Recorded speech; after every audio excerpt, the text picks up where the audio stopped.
ദൈവാധീനം ജഗത്സർവം മന്ത്രാധീനം ദൈവതം തന്മന്ത്രം ദ്രാവണോദീതോ ബ്രാഹ്മണോ മധൈവതം. സകലവിധ അനുഗ്രഹങ്ങളും ബ്രാഹ്മണ മതക്കാർക്ക് ഉണ്ടാകട്ടെ. അപ്പോ അവശനും ക്ഷത്രിയനും ബാഹുക്കളും ഒക്കെ ചൊറിയും പിടിച്ചു കിടന്നോന്നതിന്റെ അർത്ഥം പറഞ്ഞ സകലവിധ അനുഗ്രഹങ്ങളും ബ്രാഹ്മണ മതക്കാർക്ക് ഉണ്ടാകട്ടെ എന്ന് പറയുമ്പോൾ ചാതുർവർണ്ണ എവിടെയാണ്? വർഗീയത എവിടെയാണ്? വർഗീയത എവിടെയാണ്? ഇസ്ലാമാണ് പഠിപ്പിച്ചത്. ഇസ്ലാം പഠിപ്പിച്ചെന്താ? ഹയ്യനാ റബ്ബനാ ബിസ്സലാം, സമസ്ത ലോകവും സൗഖ്യത്തിൽ ഭവിക്കട്ടെ എന്നുള്ള ദുആ പരിശുദ്ധ ഇസ്ലാം പറയുമ്പോ നമുക്കിവിടെ വൈരുദ്ധ്യമില്ല. സുഹൃത്തുക്കളെ, ആ മദീന പള്ളിക്കകത്തേക്ക് ബഹുമാനപ്പെട്ട പ്രവാചകൻ വിളിച്ചു വരുത്തുകയാണ്. എത്യോപ്യയിൽ നിന്ന് വരുന്ന പാതിരി വർഗത്തെ അവരെ ക്ഷണിച്ചു വരുത്തുകയാണ്. മദീനക്കകത്തേക്ക് വന്നിരിക്കണമേ. അല്ലാഹുവിന്റെ റസൂല് ആദരിക്കുകയാണ്, അല്ലാഹുവിന്റെ റസൂല് സ്വീകരിക്കുകയാണ്. മദീന പള്ളിയുടെ അകത്തളത്തിലേക്ക് ക്രൈസ്തവ സഹോദരങ്ങളെ വിളിച്ചിരുത്തി അവരോട് ദീനിന്റെ സന്ദേശം കൈമാറുകയാണ്. മധ്യാഹ്ന സമയം എത്തിയപ്പോ, ഉച്ച സമയമായപ്പോ ക്രൈസ്തവ പാതിരിമാരിൽ പ്രധാനപ്പെട്ട പാതിരി എഴുന്നേറ്റ് നിന്ന് പറഞ്ഞു, അല്ലയോ പ്രവാചകരെ, ഞങ്ങളുടെ ദൈവത്തെ ആരാധിക്കാൻ സമയമായി. ദുനിയാവിൽ രണ്ട് സ്വർഗം അല്ലാഹുവിന്റെ റസൂൽ നമ്മെ പരിചയപ്പെടുത്തിയില്ലേ? രണ്ട് സ്വർഗം അല്ലാഹു ദുനിയാവിൽ നമ്മെ പരിചയപ്പെടുത്തി. അതിലൊരു സ്വർഗമാണ് പരിശുദ്ധമായ മദീന പള്ളി. ഹബീബായ റസൂലുള്ളാഹി സ്വല്ലല്ലാഹു അലൈഹി വസല്ലമ തങ്ങളുടെ പ്രഖ്യാപനം, മാ ബൈന ബൈതി വ മിൻബരി റൗളത്തും മിൻ റിയാദിൽ ജന്ന. എൻ്റെ വീടിന്റെയും എൻ്റെ മിമ്പറിന്റെയും ഇടയിലുള്ള സ്ഥലം, അതല്ലെങ്കിൽ എൻ്റെ ഖബറിന്റെയും എൻ്റെ മിമ്പറിന്റെയും ഇടയിലുള്ള സ്ഥലം റൗളത്തും മിൻ റിയാദിൽ ജന്ന, അത് സ്വർഗീയ ആരാമമാണെന്ന് ഹബീബായ റസൂലുള്ളാഹി സ്വല്ലല്ലാഹു അലൈഹി വസല്ലം. ആരാണ് മദീന പള്ളിയിലെ ഉമ്മറപ്പടിയിൽ വന്ന് 2 റക്അത്ത് നമസ്കരിക്കുന്നുവോ അവർക്ക് വേണ്ടി ഞാൻ ശഫാഅത്ത് ചെയ്യുമെന്ന് ശഫീഉനാ റസൂലുള്ളാഹി സ്വല്ലല്ലാഹു അലൈഹി വസല്ലം. അതേപോലെ അല്ലാഹുവിന്റെ റസൂല് മദീനയുടെ ഏതൊരു മുക്കിലും മൂലയിലും ആരാണ് മരിച്ചു വീഴുന്നുവോ അവർക്ക് വേണ്ടിയും ഞാൻ ശഫാഅത്ത് ചെയ്യുമെന്ന് ഹബീബായ റസൂലുള്ളാഹി സ്വല്ലല്ലാഹു അലൈഹി വസല്ലം. من استطاع أن يموت بالمدينة فليمت بالمدينة وكنت له شفيعا وشهيدا يوم القيامة. ആരാൾക്ക് മദീനയുടെ മണ്ണിൽ മരിക്കാൻ അവസരം ലഭിച്ചാൽ അവൻ മദീനയുടെ മണ്ണിൽ മരിച്ചു കൊള്ളട്ടെ. കുന്തു ലഹു ശഫീഅൻ വശഹീദൻ യൗമൽ ഖിയാമ, ഞാൻ അവന് വേണ്ടി നാളെ ശുപാർശ ചെയ്യുമെന്ന് ശഫീആയ റസൂലുള്ളാഹി സ്വല്ലല്ലാഹു അലൈഹി വസല്ലം. അതാണ് മദീന. പരിശുദ്ധ പ്രവാചകൻ മദീനയിലേക്ക് പോകുവാനും ആരൊരാൾ മക്കയിലേക്ക് വന്നിട്ട് എന്നെ കാണാതിരുന്നാൽ എന്റെ ശഫാഅത്തിന് അവന് ലഭിക്കുകയില്ല എന്ന് പോലും അല്ലാഹുവിന്റെ റസൂല് പറഞ്ഞുവെങ്കിൽ, ആരൊരാൾ മദീനയിലേക്ക് വന്നുകൊണ്ട് എന്റെ ചാരത്ത് വന്ന് സലാം ചൊല്ലുന്നുവോ അവൻ എന്റെ ഹയാത്തിൽ എന്നെ കണ്ടവനെ പോലെയാണെന്നും അല്ലാഹുവിന്റെ റസൂല് പറഞ്ഞില്ലയോ? ആ ഹബീബായ റസൂലുള്ളാഹി തങ്ങൾ അന്ത്യവിശ്രമം കൊള്ളുന്ന മദീന പട്ടണം അത് സ്വർഗത്തിന്റെ പട്ടണമാണ്, അത് സ്വർഗത്തിന്റെ സ്ഥലമാണ്. അല്ലാഹുവിന്റെ റസൂൽ അതിന് റൗള എന്നാണ് പേരിട്ടത്. അല്ലാഹു നമുക്ക് അവിടേക്ക് എത്താൻ തൗഫീഖ് നൽകട്ടെ. രണ്ടാമത്തെ റൗളയാണ് അല്ലാഹുവിന്റെ റസൂൽ പരിചയപ്പെടുത്തിയത് ഇൽമിന്റെ സദസ്സാണ്, ഇൽമിന്റെ സദസ്സാണ്. മജ്ലിസുൽ ഇൽമി റൗളത്തും മിൻ റിയാദിൽ ജന്ന. ഇൽമിനെ കുറിച്ച് ചർച്ച ചെയ്യപ്പെടുന്ന സദസ്സ് ഇൽമിന്റെ സദസ്സാണ്, അത് റൗളയാണ്, അത് സ്വർഗമാണ്, അത് സ്വർഗമാണ്. കാരണം എന്താണെന്നറിയുമോ? സ്വർഗത്തിലേക്ക് പോകാനുള്ള വഴികളെ ചർച്ച ചെയ്യുന്ന സദസ്സാണ് ഇൽമിന്റെ സദസ്സ്. നരകത്തെ പരിചയപ്പെടുത്തുന്നു, സ്വർഗത്തെ പരിചയപ്പെടുത്തുന്നു. ഫരീഖും ഫിൽ ജന്ന വ ഫരീഖും ഫിസ് സഈർ. സ്വർഗത്തിന്റെ വഴി എവിടെയാണ്? അതിലേക്കുള്ള പ്രവഹകേന്ദ്രം എങ്ങനെയാണ്? അതിലേക്ക് പ്രവേശിക്കാനുള്ള മാർഗം എന്താണ്?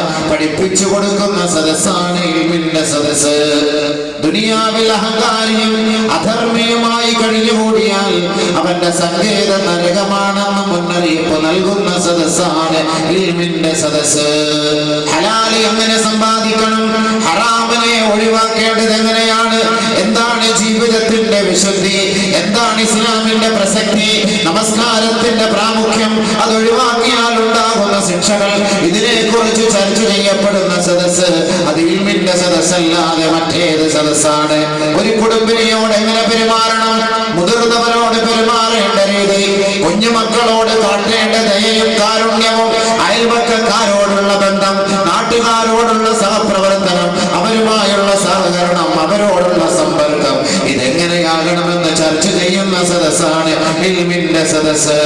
അതാണ് അല്ലാഹുവിന്റെ റസൂൽ പറഞ്ഞത്, ആ ഇൽമിന്റെ സദസ്സിൽ വന്ന് ഹലാലിനെ ഹലാലായി തിരിച്ചറിയുകയും ഹറാമിനെ മനസ്സിലാക്കി വർജിക്കുകയും ചെയ്താൽ അത് സ്വർഗത്തിലേക്കുള്ള വഴിയാണെന്ന് ശഫീആയ റസൂലുള്ളാഹി. അല്ലാഹുവിന്റെ റസൂൽ പറയുകയോ, ആരാണ് ഇൽമ കേൾക്കുന്നതിന് വേണ്ടി അവൻ നിദ്രാരഹിതനായി വിശ്രമരഹിതനായി തന്റെ ഭവനങ്ങളിൽ നിന്ന് ഓരോ ചുവട് വെച്ച് ആ ഇൽമിന്റെ നഗരിയിലേക്ക് അവൻ ചെന്നെത്തിയാൽ സഹലല്ലാഹു ലഹു തരീഖൻ മിനൽ ജന്ന, സ്വർഗ്ഗത്തിലേക്കുള്ള വഴി അല്ലാഹു അവന് വേഗത്തിലാക്കി കൊടുക്കുമെന്ന് ഹബീബായ റസൂലുള്ളാഹി സ്വല്ലല്ലാഹു അലൈഹി വസല്ലം. സ്വർഗ്ഗത്തിലേക്കുള്ള വഴിയാണ് ഇൽമിന്റെ സദസ്സ്. അതാണ് അല്ലാഹുവിന്റെ റസൂൽ പറഞ്ഞത്, മജ്ലിസുൽ ഇൽമി റൗളത്തും മിൻ റിയാദിൽ ജന്ന. സ്വർഗ്ഗത്തിൽ പോകാൻ ആഗ്രഹമുള്ള ഒരു ഇൽമിന്റെ സദസ്സിൽ വരും, സ്വർഗ്ഗത്തിൽ പോകാൻ ആഗ്രഹമില്ലാത്ത ഒരു ഗാനമേള സദസ്സിൽ പോകും. സദസ്സുകൾ ഇഷ്ടം പോലെ ഉണ്ട്. നരകത്തിന്റെ സദസ്സ്, ഗാനമേളയുടെ സദസ്സ്, നരകത്തിന്റെ സദസ്സ്, സീരിയലിന്റെ സദസ്സ്, നരകത്തിന്റെ സദസ്സ്, സിനിമാറ്റിക്സ് ഡാൻസിന്റെ സദസ്സ്, നരകത്തിന്റെ സദസ്സ്, കളി ചിരി വിനോദത്തിന്റെ സദസ്സ്, ഇതെല്ലാം നരകത്തിലേക്ക് കൊണ്ടെത്തിക്കുന്ന സദസ്സാണ്. അതൊന്നും റൗളയാണെന്ന് അല്ലാഹുവിന്റെ റസൂൽ പഠിപ്പിച്ചില്ല.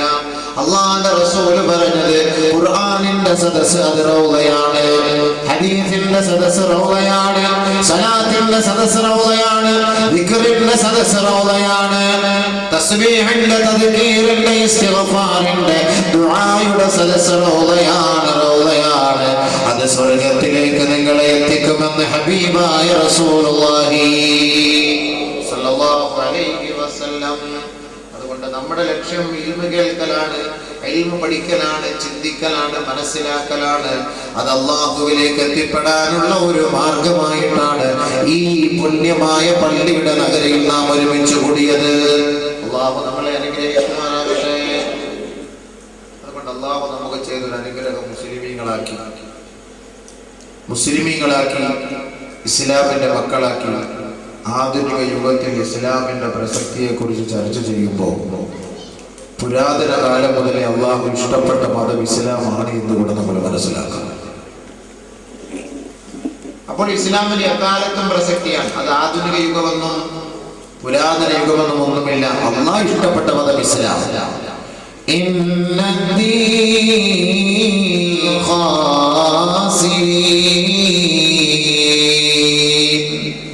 ആരൊരാൾ പരിശുദ്ധ ഇസ്ലാമിന്റെ ഈ സനാതന മൂല്യങ്ങളെ തള്ളിക്കൊണ്ട് അനിസ്ലാമിക ജീവിതത്തെ ആരൊരാൾ പിൻപറ്റുന്നുവോ അവനിൽ നിന്നത് സ്വീകരിക്കപ്പെടുകയില്ല.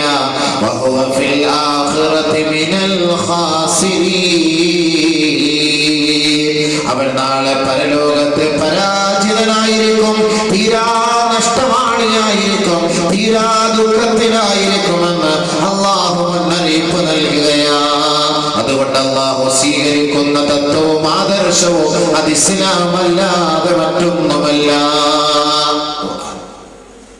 സുലൈമാൻ നബി അലൈഹിസ്സലാത്തു വസ്സലാമിന്റെ ഭാര്യയാണല്ലേ പറഞ്ഞത്, അസ്ലംതു മഅ സുലൈമാന ലില്ലാഹി റബ്ബിൽ ആലമീൻ.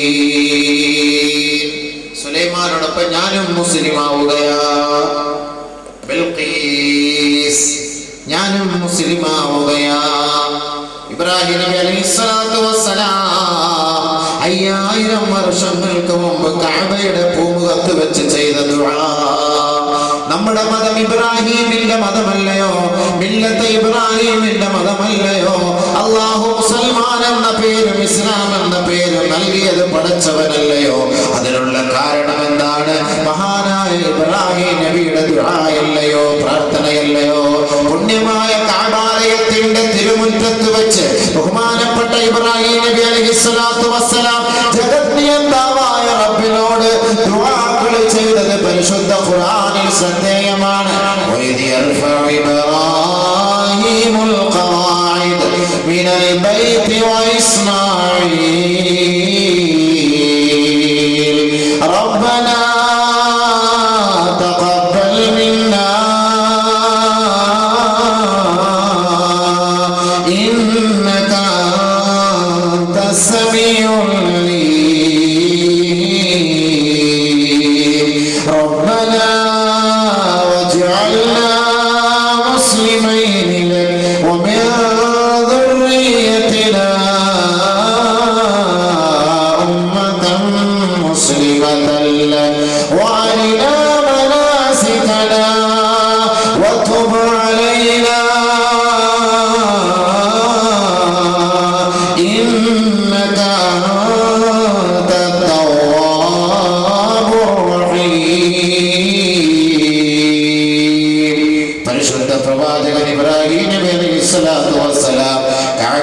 പൂർത്തിയാക്കി ആ കഅബയുടെ പൂമുഖത്ത് വെച്ച് ചെയ്ത ദുആകളാണിത്. റബ്ബനാ തഖബ്ബൽ മിന്നാ ഇന്നക അൻതസ് സമീഉൽ അലീം. അല്ലാഹുവേ, ഈ ഗ്രഹത്തെ നീ സ്വീകരിക്കണമേ, ഇതിനെ നീ അംഗീകരിക്കണമേ, ഞങ്ങളുടെ പ്രവർത്തനത്തെ നീ കബൂലാക്കണമേ. ഏതൊരു കാര്യത്തിനും ഒരു കബൂലിയത്ത് വേണമെന്നതാണ് അതിന്റെ അർത്ഥം. രണ്ടാമതായി ഇബ്രാഹിം നബിയുടെ ദുആയാണ് റബ്ബനാ വജഅൽനാ മുസ്ലിമൈനി ലക വമിൻ ദുർരിയ്യതിനാ ഉമ്മതൻ മുസ്ലിമതൻ ലക. 5000 വർഷങ്ങൾക്ക് മുമ്പ് കഅബയുടെ പൂമുഖത്ത് വെച്ച് മഹാനായ ഇബ്രാഹിം നബി അലൈഹിസ്സലാത്തു വസ്സലാമിന്റെ ദുആയാണ് അല്ലാഹുവേ, ഞങ്ങളെ നീ മുസ്ലിമാക്കണമേ അല്ലാഹ്. നിന്നെ വണങ്ങുന്ന, നിന്നെ വഴിപ്പെടുന്ന, നിന്നെ അനുസരിക്കുന്ന, നിന്റെ മുന്നിൽ നെറ്റിത്തടം സമർപ്പിക്കുന്ന യഥാർത്ഥ വിശ്വാസികളാക്കി ഞങ്ങളെ അനുഗ്രഹിക്കണമേ അല്ലാഹ് എന്ന് 5000 വർഷങ്ങൾക്ക് മുമ്പ് ഇസ്ലാമിന് വേണ്ടി, മുസ്ലിമിന് വേണ്ടി ദുആ ചെയ്ത പ്രവാചകനാണ് മഹാനായ ഇബ്രാഹിം നബി അലൈഹിസ്സലാം. നമ്മളെ മാത്രമാണോ? അല്ല, വമിൻ ദുർരിയ്യതിനാ ഉമ്മതൻ മുസ്ലിമതൻ ലക. അല്ലാഹുവേ, ഞങ്ങളുടെ ബീജത്തിൽ ജനിക്കുന്ന സന്താനങ്ങളെ പോലും നീ മുസ്ലിമാക്കാതെ ജീവിപ്പിക്കുകയോ മരിപ്പിക്കുകയോ ചെയ്യരുതേ പടച്ചവനെ. വമിൻ ദുർരിയ്യതിനാ ഉമ്മതൻ മുസ്ലിമതൻ ലക. നിന്നെ വണങ്ങുന്ന, വഴിപ്പെടുന്ന മുസ്ലിമാക്കി മാറ്റണമേ അല്ലാഹ്. ആരെ? മക്കളെ, സന്താനങ്ങളെ. അതുകൊണ്ടല്ലയോ എന്നെ കൈകെട്ടി റബ്ബിന്റെ കോടതിയിൽ നിൽക്കുമ്പോ നമ്മുടെ ആദ്യത്തെ പ്രതിജ്ഞ എന്താണ്? പ്രഥമ പ്രതിജ്ഞ എന്താ? വജ്ജഹ്തു വജ്ഹിയ ലില്ലദീ ഫതറ അസ്സമാവാതി വൽ അർദ് ഹനീഫൻ മുസ്ലിമാ വമാ അന മിനൽ മുശ്രികീൻ. ഇബ്രാഹിം നബിയുടെ പ്രതിജ്ഞയല്ലയോ ഇത്? ഇബ്രാഹിം നബി റബ്ബിന്റെ തിരുമുസവിധത്തിൽ നിന്നുകൊണ്ട് അല്ലാഹുവേ, എന്റെ മുഖത്തെ നിന്റെ സവിധത്തിലേക്ക് ഞാൻ ഇതാ തിരിക്കുകയാണ്. എല്ലാ കുഫ്രിയത്തിന്റെ കോട്ടകൊത്തളങ്ങളെ തച്ചുടച്ചുകൊണ്ട് അല്ലാഹുവേ, ജഗത്ത് എന്താവ് നീ മാത്രമാണ്, ലോകത്തിന്റെ ദിപരാശക്തി നീ മാത്രമാണ്, ഞങ്ങളുടെ സൃഷ്ടാവ് നീ മാത്രമാണ്, ഞങ്ങൾക്ക് ഉപജീവനം നൽകുന്നവനും നീ മാത്രമാണ് പടച്ചവനെ. അതുകൊണ്ട് നിന്നിലേക്ക് എന്റെ മുഖം ഞാൻ ഇതാ തിരിക്കുകയാ. ഇന്ന സ്വലാത്തി വനുസുഖി വമഹ്യായ വമമാതി ലില്ലാഹി റബ്ബിൽ ആലമീൻ ലാ ശരീക ലഹു വബിദാലിക ഉമിർതു വഅന അവ്വലുൽ മുസ്ലിമീൻ.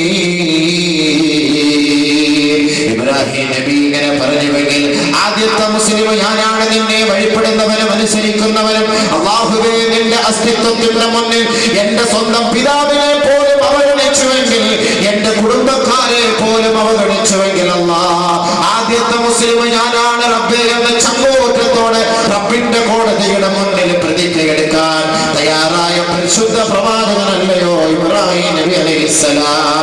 ആ ഇബ്രാഹിം നബിയുടെ പ്രാർത്ഥനയാണ് റബ്ബനാ വജഅൽനാ മുസ്ലിമീന വമിൻ ദുർരിയതിനാ ഉമ്മതൻ മുസ്ലിമതൻ ലക. ഞങ്ങളെയും ഞങ്ങളുടെ സന്താനങ്ങളെയും മുസ്ലിമീങ്ങളാക്കണമേ അല്ലാഹുവേ, മുസ്ലിമീങ്ങളാക്കണമേ അല്ലാഹുവേ. എന്റെ നമസ്കാരം നിനക്ക് മാത്രമാണല്ലാ, എന്റെ സുജൂദ് നിനക്ക് മാത്രമാണല്ലാ, എന്റെ നോമ്പ് നിനക്ക് മാത്രമാണല്ലാ, എന്റെ ഹജ്ജ് നിനക്ക് മാത്രമാണല്ലാ, എന്റെ ചലനാത്മകമായ സകലമായ പ്രവൃത്തികളും നിനക്ക് മാത്രമാണല്ലാ, എന്റെ അനക്കവും അടക്കവും ആദ്യവും അവസാനവും തുടക്കവും ഒടുക്കവും ലില്ലാഹി റബ്ബിൽ ആലമീൻ, ലോകങ്ങളുടെ രക്ഷിതാവേ നിനക്ക് മാത്രമാണ് അല്ലാ. ആ ഒരു പ്രതിജ്ഞയെ പുതുക്കിക്കൊണ്ടാണ് 21-ാം നൂറ്റാണ്ടിൽ പോലും ജീവിക്കുന്ന മുസ്ലിമേ നീ കൈകെട്ടിക്കൊണ്ട് റബ്ബിന്റെ കോടതിയിൽ പറയുന്നത് വഅന മിനൽ മുസ്ലിമീൻ, ഞാനൊരു മുസ്ലിമാണ് അല്ലാ. ഇപ്പോഴെടുക്കുന്ന പ്രതിജ്ഞ അതാണ്. ആധുനിക യുഗത്തിൽ മാത്രമാണോ ഇസ്ലാമിന് പ്രസക്തി? 5000 വർഷങ്ങൾക്ക് മുമ്പേ ഇസ്ലാമിന് പ്രസക്തി ഉണ്ട്. 5000 വർഷങ്ങൾക്ക് മുമ്പേ ഇസ്ലാമിന് പ്രസക്തി ഉണ്ട്. ആ പ്രസക്തിയാണ് ബഹുമാനപ്പെട്ട ഇബ്രാഹിം നബി അലൈഹിസ്സലാത്തു വസ്സലാമിന്റെ ദുആയിലൂടെ ലോകം മനസ്സിലാക്കിയത്. ആ 5000 വർഷത്തിന് മുമ്പുള്ള സ്മരണയല്ലയോ ബലിപെരുന്നാളിലൂടെ ഇന്നും മുസ്ലിമിന് സ്മരണ കൂടുന്നതും ഇബ്രാഹിം നബിയുടെ ആ ഒരു കാലഘട്ടത്തിന്റെ ഓരോ സംഭവ വികാസങ്ങളെ അയവിറക്കിക്കൊണ്ടാണ് ബലിപെരുന്നാൾ ആഘോഷം. അല്ലാഹു തആല നൽകിയ പേര് ഹുവ സമ്മാകുമുൽ മുസ്ലിമീൻ, നിങ്ങൾക്ക് അല്ലാഹു പേര് നൽകിയത് മുസ്ലിമീങ്ങളെന്നാ. മുസ്ലിമീങ്ങളാണ് നിങ്ങൾക്ക് അല്ലാഹു പേര് നൽകിയത് മുസ്ലിമീങ്ങളാണ്. ആരായി പേരിട്ടത്? അല്ലാഹുടെ പേരിട്ടത്, മുസ്ലിം എന്ന് പേരിട്ടത്. ഇതിനകത്ത് ഒരുപാട് അർത്ഥങ്ങളുണ്ട്. ഈ ആധുനിക യുഗത്തിൽ ഇസ്ലാമിന്റെ പ്രസക്തിയെ കുറിച്ച് പറയുമ്പോൾ ഈ പേര് തന്നെ നമ്മളൊന്ന് മനസ്സിലാക്കിയാലേ. ഈ സിൽമ ഇന്ന് പൊതുവെ ഇന്ന് മുസ്ലിം സമുദായത്തെ പീഡിപ്പിക്കുന്ന ഭീകരവാദികളും തീവ്രവാദികളുമായി ചിത്രീകരിക്കപ്പെടുന്ന ഒരു കാലഘട്ടമാണല്ലോ. അത് ഇസ്ലാമിനെ കുറിച്ച് വേണ്ടവണ്ണം വിവരവും ബോധവും ഇല്ലാത്തതിന്റെ പേരിലാണ്. അതുകൊണ്ട് തന്നെ ഇസ്ലാമിന്റെ അർത്ഥം മാത്രം മനസ്സിലാക്കിയാൽ എന്താണ് മുസ്ലിം, എന്താണ് ഇസ്ലാം, ആരാണ് മുസ്ലിം, അവന്റെ പ്രവർത്തനം എന്താണെന്ന് മനസ്സിലാക്കും. ഇസ്ലാമിന്റെ അർത്ഥം മാത്രം മനസ്സിലാക്കിയാൽ മതി. ഇബ്രാഹിം നബി അലൈഹി സ്വലാത്തു വസ്സലാമിനെ ഞങ്ങൾ മുസ്ലിം ആക്കണമെന്ന് കാരണം എന്താണ്? സിൽമ എന്ന് പറഞ്ഞാൽ എന്താ? ഈ സിൽമിൽ നിന്ന് വന്നാണ് ഇസ്ലാം. മുസ്ലിം സമാധാനം, ശാന്തി, അനുസരണ ബോധം, ഉത്തരവാദിത്വ ബോധം, കീഴ്വണക്കം. പരിശുദ്ധ ഇസ്ലാമിന്റെ അർത്ഥമാണ്. ഒരു മുസ്ലിം അടുത്ത മുസൽമാനെ കാണുമ്പോ കൈമാറുന്ന മെസ്സേജ് എന്താ? അസ്സലാമു അലൈക്കും വറഹ്മത്തുള്ളാഹി വഅലൈക്കുമുസ്സലാം വറഹ്മത്തുള്ളാഹി വബറകാതുഹു. എല്ലാ വെള്ളിയാഴ്ച പ്രഭാഷണത്തിന് മുമ്പ് നബീന റസൂലുള്ളാഹി തങ്ങൾ പറഞ്ഞതാണ്, നിങ്ങൾ സലാത്ത് ചൊല്ലണമേ. നമസ്കാര പ്രഭാഷണത്തിന് മുമ്പോ ഒരു സദസ്സിൽ സംസാരിക്കുന്നതിന് മുമ്പോ ആദ്യമായി നിങ്ങൾ സലാം ചൊല്ലണമേ. ഉമ്മാന്റെ അരികിലേക്ക് പ്രവേശിക്കുമ്പോ സലാം ചൊല്ലണമേ. ഉപ്പാന്റെ അരികിലേക്ക് പ്രവേശിക്കുമ്പോ സലാം ചൊല്ലണമേ. കുട്ടികളെ കാണുമ്പോ സലാം ചൊല്ലണമേ. പരിശുദ്ധ ഇസ്ലാമിന്റെ പ്രഖ്യാപനമല്ലയോ സലാം ചൊല്ലാതെ ഒരു വീട്ടിലേക്ക് പ്രവേശിക്കരുത് എന്ന് പഠിപ്പിച്ച തത്വം, പഠിപ്പിച്ച ആദർശം പരിശുദ്ധ ഇസ്ലാം അല്ലാതെ മറ്റേത് സംസ്കാരമാണ്? എത്രത്തോളം പ്രസക്തിയാണ് അതിനുള്ളത്? യാ അയ്യുഹല്ലദീന ആമനൂ ലാ തദ്ഖുലൂ ബുയൂതാ ഗൈറ ബുയൂതികും ഹത്താ തസ്തഅനിസൂ വതുസല്ലിമൂ അലാ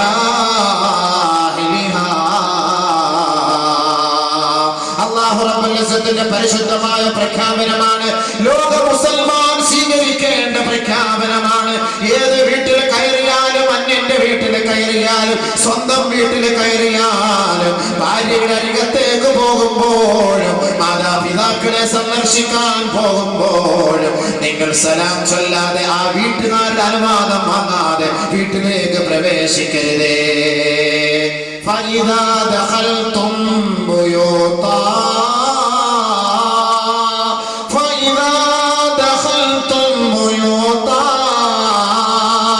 فسلموا على أنفسكم تحية من عند الله مباركة طيبة. പരിശുദ്ധ ഖുർആനിന്റെ പ്രഖ്യാപനമാണിത്. 5000 വർഷങ്ങൾക്ക് മുമ്പ് പരിശുദ്ധ പ്രവാചകന്റെ ഇസ്ലാം എന്ന ദുആയ്ക്ക് വേണ്ടി ലോകത്തെ മുസ്ലിം സമുദായം ഒരുമിച്ച് കൂടുമ്പോ ആ ദുആയുടെ ബർക്കത്ത് കൊണ്ടാണ് ഇന്ന് ഈ പുണ്യമായ സ്ഥലത്ത് ഒരു മഹാനടക്കം ചെയ്യപ്പെടുന്നതും അതിന്റെ സ്മരണാഗീതം ഓതിക്കൊണ്ട് ഈ പുണ്യമായ സദസ്സിൽ നാം ഇൽമിനെ കുറിച്ച് ചർച്ച ചെയ്യുന്നതും ആ ഇസ്ലാം എന്ന അന്തസത്ത നിലനിൽക്കുന്നതിന്റെ പേരിലല്ലയോ? അല്ലാഹുവിന്റെ റസൂൽ പോലും അതിനെ കുറിച്ച് വിശദീകരിച്ച് തരുന്നില്ലയോ? മുസ്ലിം സഹോദരാ, നീ നിന്റെ വീട്ടിലേക്ക് കയറുമ്പോ, സ്വന്തം ഭവനത്തിലേക്ക് കയറുമ്പോ നീ സ്വന്തമായി സലാം ചൊല്ലണമേ. വീട്ടുകാർക്ക് സലാം ചൊല്ലണമേ. വീട്ടുകാർക്കോ സ്വന്തമായോ സലാം ചൊല്ലാതെ നീ വീട്ടിലേക്ക് പ്രവേശിക്കരുതേ. ശഫീആയ ഹബീബായ റസൂലുള്ളാഹി സ്വല്ലല്ലാഹു അലൈഹി വസല്ലം എന്തിനാ ഇതിന് ഇത്ര പ്രസക്തി? അസ്സലാമു അലൈക്കും സലാം പല രീതിയിലുണ്ട്. ഫുലൂസിനോട് അസ്സലാമു അലൈക്കും, പല നിലയ്ക്കുള്ള സലാം. ഭക്ഷണത്തിനുണ്ട് അസ്സലാമു അലൈക്കും, ഒരാളെ പോകുമ്പോണ്ട് അസ്സലാമു അലൈക്കും. മാഷാ അല്ലാഹ്. അപ്പൊ ഈ സലാം വലിയ മഹത്വമൊന്നുമല്ല. സലാം പറഞ്ഞാൽ ഫാസ്റ്റ് അസ്സലാമു അലൈക്കും സലാം, അസ്സലാമു അലൈക്കും പറഞ്ഞാൽ സലാം, അത്രേ ഉള്ളൂ. ബാക്കിയൊന്നുമില്ല. മൂപ്പിലായിട്ട് വഅലൈക്കും അസ്സലാം സലാം സലാം. يا أيها الذين آمنوا لا تدخلوا بيوتا غير بيوتكم حتى تستأنسوا وتسلموا على أهلها. സലാം പറയണം. സലാം പറഞ്ഞ വീട്ടിലേക്ക് കയറി. എന്താ ഇതിന്റെ അർത്ഥം? ഇതിനകത്ത് എന്താ അല്ലാഹ് ഇങ്ങനെ പറയണത്? ഇതിന് ഇത്രയും വലിയ പ്രസക്തി എന്താ ഉള്ളത്?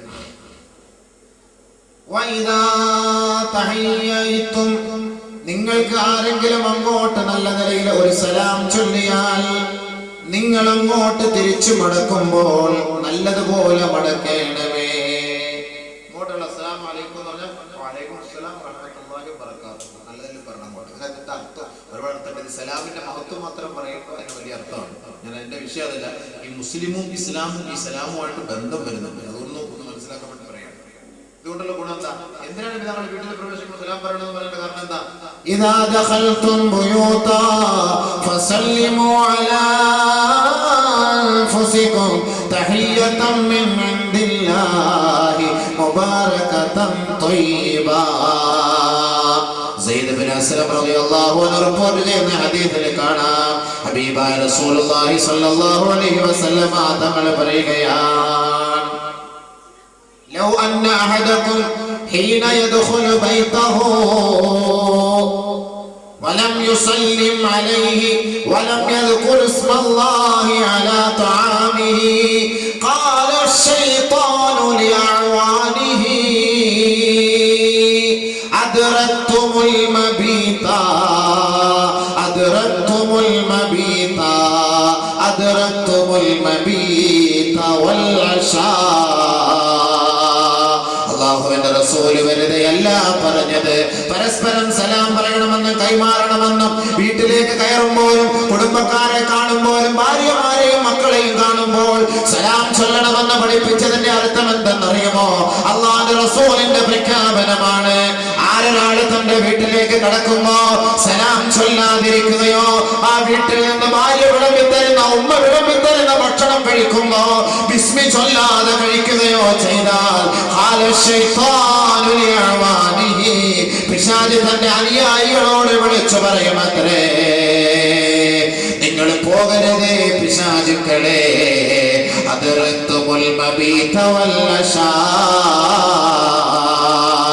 ഈ വീട്ടിൽ നിങ്ങൾക്കിന്ന് ഭക്ഷണമുണ്ട്, ഈ വീട്ടിൽ നിങ്ങൾക്കിന്ന് ഉറങ്ങാനുള്ള സൗകര്യമുണ്ട്, അതുകൊണ്ട് നിങ്ങൾ പോകരുതേ പിശാചിന്റെ നേതാവ് തന്റെ കുട്ടി പിശാചുക്കളോട് വിളിച്ചു പറയുമെന്ന് അല്ലാഹുവിന്റെ റസൂൽ സ്വല്ലല്ലാഹു അലൈഹി വസല്ലം.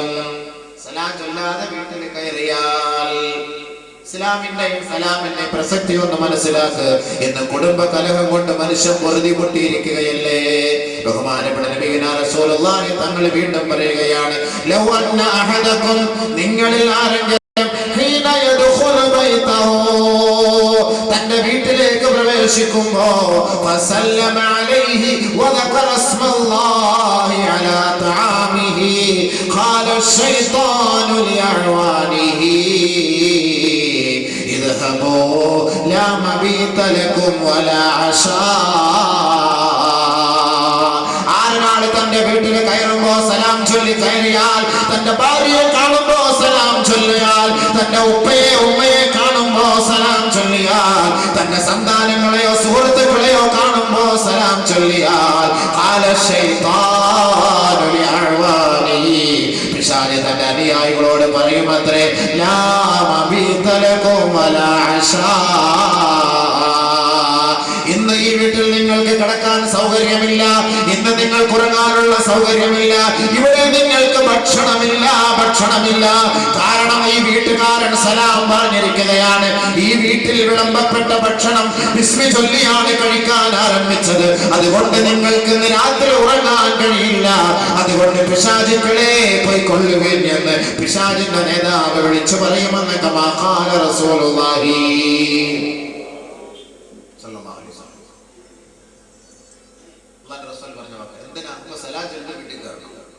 സലാം ചൊല്ലിയിട്ട് വീട്ടിൽ കയറണം. എന്താ ഈ പിശാചിനെ പറയാനുള്ള കാരണം? സലാം ചൊല്ലാതെ ഒരാൾ വീട്ടിൽ കയറിയാൽ എന്താ ഉണ്ടാവുക, സംഭവിക്കുന്നത് എന്താ? അല്ലാഹ് എന്തിനാ വെറുതെ എന്ന് പറയുള്ളൂ ഖുർആനിൽ. വഇദാ ഹുയ്യിതും ബിതഹിയ്യ ഫഹയ്യൂ ബിഅഹ്സന മിൻഹാ ഔ റുദ്ദൂഹാ.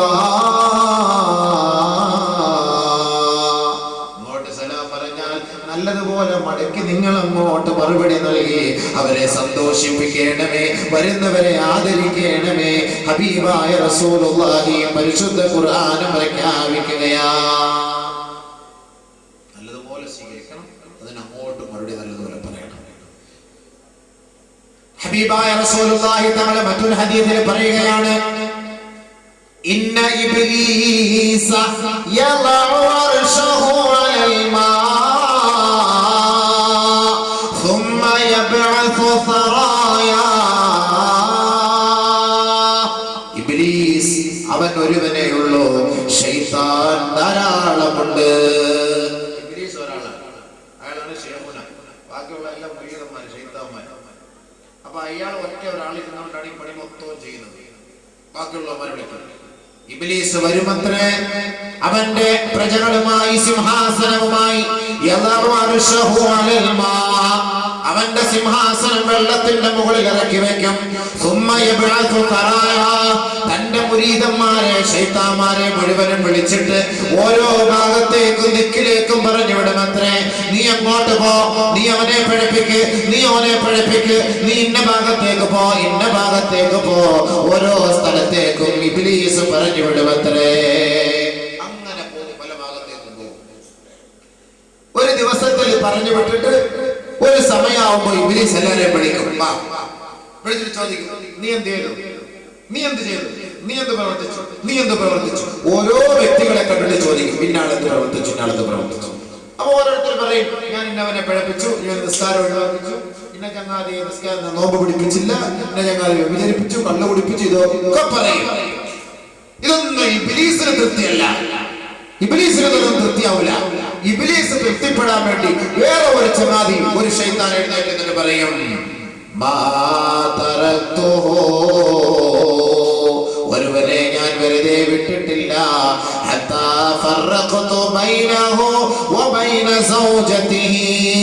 അവനെയും അവന്റെ ഭാര്യയും ഞാൻ രണ്ടായി വിഭജിച്ചിട്ടല്ലാതെ, ചിന്ന ഭിന്നമാക്കിയിട്ടല്ലാതെ ഒരുവനെ ഞാൻ വിട്ടിട്ടില്ല. ശൈത്താൻ ഏറ്റവും വലിയ പണിയുണ്ടോ? ഏറ്റവും വലിയ പണി എന്താ ശൈത്താന്? ഒരുമിച്ച് കഴിയുന്നവരെ വിഭാഗീയത ഉണ്ടാക്കി രണ്ടായിട്ട് ചിന്ന ഭിന്നമാക്കുക. ഭാര്യയും ഭർത്താവും സന്തോഷത്തോടു കൂടി കിടന്നുറങ്ങിയിരുന്നു. ഭാര്യയും ഭർത്താവും സന്തോഷത്തോടു കൂടി കിടന്നുറങ്ങിയിരുന്നു. ശൈത്താൻ ഇടയിൽ വന്ന് കിടക്കും. നേരം വെളുക്കുമ്പോ രണ്ടുപേരും രണ്ട് ഭാഗത്ത്, ഒരാൾ മശരിക്കിലും ഒരാൾ മഗ്രിബിലും, ഒരാൾ കട്ടിലിന്റെ മുകളിൽ ഒരാൾ കട്ടിലിന്റെ താഴെ. കാരണം എന്താ? സന്തോഷത്തോടെ കിടന്നുറങ്ങിയിരുന്നതാണ്. രാത്രിയായപ്പോ ഈ ശൈത്താൻ വന്നിട്ട് നടുക്കിൽ കിടന്നിട്ട് അവരെ ഇടങ്ങിറക്കിയപ്പോ രണ്ടുപേരും രണ്ട് ഭാഗത്തായി. എന്താ കാരണം? ശൈത്താൻ ചെയ്യുന്ന ഏറ്റവും വലിയ പണിയാണ് കുടുംബത്തിൽ ഛിദ്രത ഉണ്ടാക്കുക. ഇതാണ് പിശാചിന്റെ പണി. ശൈത്താൻ എത്രത്തോളം നല്ല നിലയിൽ ജീവിക്കുന്ന ഭാര്യയാകട്ടെ ഭർത്താവാകട്ടെ കുടുംബക്കാരാകട്ടെ അവരെ ഇടങ്ങേറാക്കുന്ന പണിയാണ് പിശാചിന്റെ പണി, ശൈത്താന്റെ പണി. അതാണ് ശൈത്താൻ ചെയ്യുന്നത്. അതുകൊണ്ട് നബി സല്ലല്ലാഹു അലൈഹി വസല്ലം പറഞ്ഞത് എന്താ? നിങ്ങൾ വീട്ടിലേക്ക് വരുമ്പോൾ സലാം ചൊല്ലണം. സലാം ചൊല്ലി ശൈത്താനോട് കഴിക്കുന്ന ഭക്ഷണം ബിസ്മി ചൊല്ലി കഴിക്കണം. പിശാചോട് ഭാര്യയും ഭർത്താവുമായി ബന്ധപ്പെടുമ്പോൾ അഊദു ബില്ലാഹി ചൊല്ലണം, ബിസ്മി ചൊല്ലണം. ശൈത്താനിൽ നിന്ന് അല്ലാഹുവിനോട് കാവൽ തേടണം, ബിസ്മി ചൊല്ലണം. ഈ രണ്ട് കാര്യമില്ലാതെ ഭാര്യയും ഭർത്താവുമായി ബന്ധപ്പെട്ടാൽ പിശാച് ആ ജനനേന്ദ്രിയത്തിൽ നിന്ന് ഭാര്യയുടെ ഗർഭാശയത്തിലേക്ക് പ്രവേശിക്കും. അവര് തമ്മിൽ സന്തോഷം ഉണ്ടാവുകയില്ല. ഇതൊക്കെ നബിതങ്ങൾ നമ്മളെ പഠിപ്പിച്ചിരുന്ന വാക്കുകളാണ്. സലാമിലൂടെ ഹബീബായ റസൂൽ ഒരു സംഭവം പറയുന്നു ഹദീസിലൂടെ. എങ്ങനെയാണ് ശൈത്താൻ പ്രശ്നം ഉണ്ടാക്കുന്നത് കുടുംബത്തിൽ? ഹബീബായ റസൂലുള്ളാഹി തആല പറയുകയാണ്, ഇന്ന ശൈത്താന യഅതി അലാ ഫിറാശി അഹദികും ബഅദ യുഫിർശുഹു അഹ്ലുഹു വയുഹയ്യിഊനഹു. ഭാര്യ തന്റെ ബെഡെല്ലാം വൃത്തിയാക്കി ശുദ്ധിയാക്കി എല്ലാം അടിച്ചു തൂത്തുമാറി വൃത്തിയാക്കി വിരിപ്പ് വിരിച്ചതിന് ശേഷം ശൈത്താൻ ആ മുറിയിലേക്ക് കടന്നു വരുമത്രേ.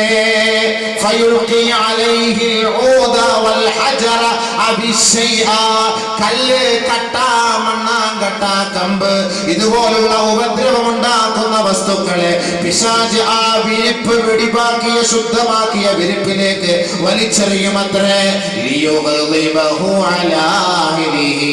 തന്റെ ഭാര്യയോട് ഭർത്താവ് വിദ്വേഷം പ്രകടിപ്പിക്കാൻ, തന്റെ ഭർത്താവും ഭാര്യയും തമ്മിൽ വഴക്കുണ്ടാകാൻ ഇത് പിശാച് ഇഷ്ടപ്പെട്ടുകൊണ്ട് ആ വീട്ടിലേക്ക് കയറിയിട്ട് ആ വീട്ടിൽ മണിയറയിൽ ഒരുക്കിയിരിക്കുന്ന വിരിപ്പിൽ പലതരത്തിലുള്ള മാലിന്യങ്ങളും കൊണ്ട് വലിച്ചെറിയുമത്രേ.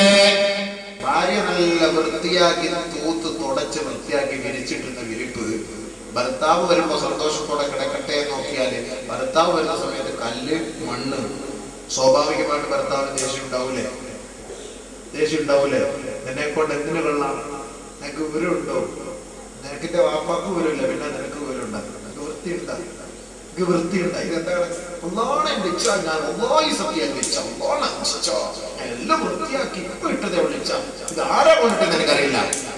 ശൈത്താൻ എന്തിനാ? രണ്ടുപേരും കൂടെ യോജിച്ച് സന്തോഷത്തോടു കൂടി അടിച്ചു പൊളിച്ച് ബൈക്കിനകത്ത് കെട്ടിപ്പിടിച്ച് യാത്ര ചെയ്യുമ്പോ ശൈത്താൻ സഹിക്കാൻ കഴിയുന്നില്ല. ഇവരുടെ ഈ സന്തോഷം കണ്ടിട്ട് ശൈത്താന് സഹിക്കാൻ കഴിയുന്നില്ല. ഇവരെ തമ്മിലൊന്ന് ചിന്ന ഭിന്നമാക്കി ഒന്ന് കണ്ടിട്ട് രസിക്കണം. നബിയുനാ റസൂലുള്ളാഹി പറഞ്ഞു, അങ്ങനെ നിങ്ങളിൽപ്പെട്ട ആരെങ്കിലും ഇങ്ങനത്തെ സംഭവം കണ്ടാൽ ഫലാ യഗ്ദിബ്, നിങ്ങൾ കോപിക്കരുത്. നിങ്ങൾ തന്റെ കുടുംബക്കാരെയും ഭാര്യയോട് നിങ്ങൾ കോപിക്കരുത്. കമാ ഖാല റസൂലുള്ളാഹി. കാരണം എന്താ? ഇന്ന ദാലിക മിനശ് ശൈത്താൻ. ഇത് പിശാചിന്റെ പണിയാണ്. അതുകൊണ്ട് വീടും പരിസരവും വൃത്തിയാക്കാതെ വെടിപ്പാക്കാതെ ഭാര്യമാര് കിടക്കാൻ നിൽക്കേണ്ട അതൊരു വിഷയം പറയാം. ഇനിയിപ്പം വീടും പരിസരവും വൃത്തിയാക്കാതെ ഭർത്താവ് വരുമ്പോൾ ഇതെന്താ വൃത്തി? അത് ശൈത്താൻ കൊണ്ടിട്ടത് അയച്ചാൽ ഞാനിതെല്ലാം വൃത്തിയാക്കിയിട്ട് അയച്ചെന്ന് പറയാൻ നിൽക്കണ്ട. അതുകൊണ്ട് അത് നമ്മൾ വൃത്തിയാക്കിക്കോ. പക്ഷെ ഇതെന്തിനാ സംഭവം? പ്രശ്നം ഉണ്ടാക്കാൻ. അപ്പൊ ഞാൻ ചുരുക്കി പറഞ്ഞു എന്താ? സലാം ചൊല്ലിയാൽ, ഭാര്യയ്ക്ക് സലാം ചൊല്ലിയാൽ, ഭർത്താവിന് സലാം ചൊല്ലിയാൽ, കുടുംബക്കാർക്ക് സലാം ചൊല്ലിയാൽ പ്രശ്നങ്ങൾ മാറിക്കിട്ടും. ഭക്ഷണം കഴിക്കുമ്പോൾ ബിസ്മി ചൊല്ലിയാൽ പിശാച് അതിലേക്ക് കടക്കുകയില്ല. ഇതുകൊണ്ടാണ് പരിശുദ്ധ ഇസ്ലാം മുസൽമാന് നൽകുന്ന അഭിവാദ്യം അസ്സലാമു അലൈക്കും വഅലൈക്കുമുസ്സലാം വറഹ്മത്തുള്ളാഹി വബറകാതുഹു. ഇതിൽ വലിയ റഹ്മത്തുള്ളാഹി വലിയ ഒരുപാട് വിഷയങ്ങളാണ് കേട്ടത്. വബറകാതുഹു ഒരുപാട് വിഷയം. എന്റെ വിഷയം സലാമല്ല, ഞാൻ ഇസ്ലാമുമായി ബന്ധപ്പെട്ട ഈ വിഷയം ബന്ധപ്പെട്ടതാണ്. ഇപ്പൊ ഞാൻ പറഞ്ഞെന്താ? ഒരു മുസ്ലിം അടുത്ത മുസ്ലിമിനെ കാണുമ്പോ പരസ്പരം കൈമാറേണ്ടത് എന്താണ്? അഭിവാദ്യം എന്താണ്? പരസ്പരം കൈമാറുന്ന മെസ്സേജ് എന്താ?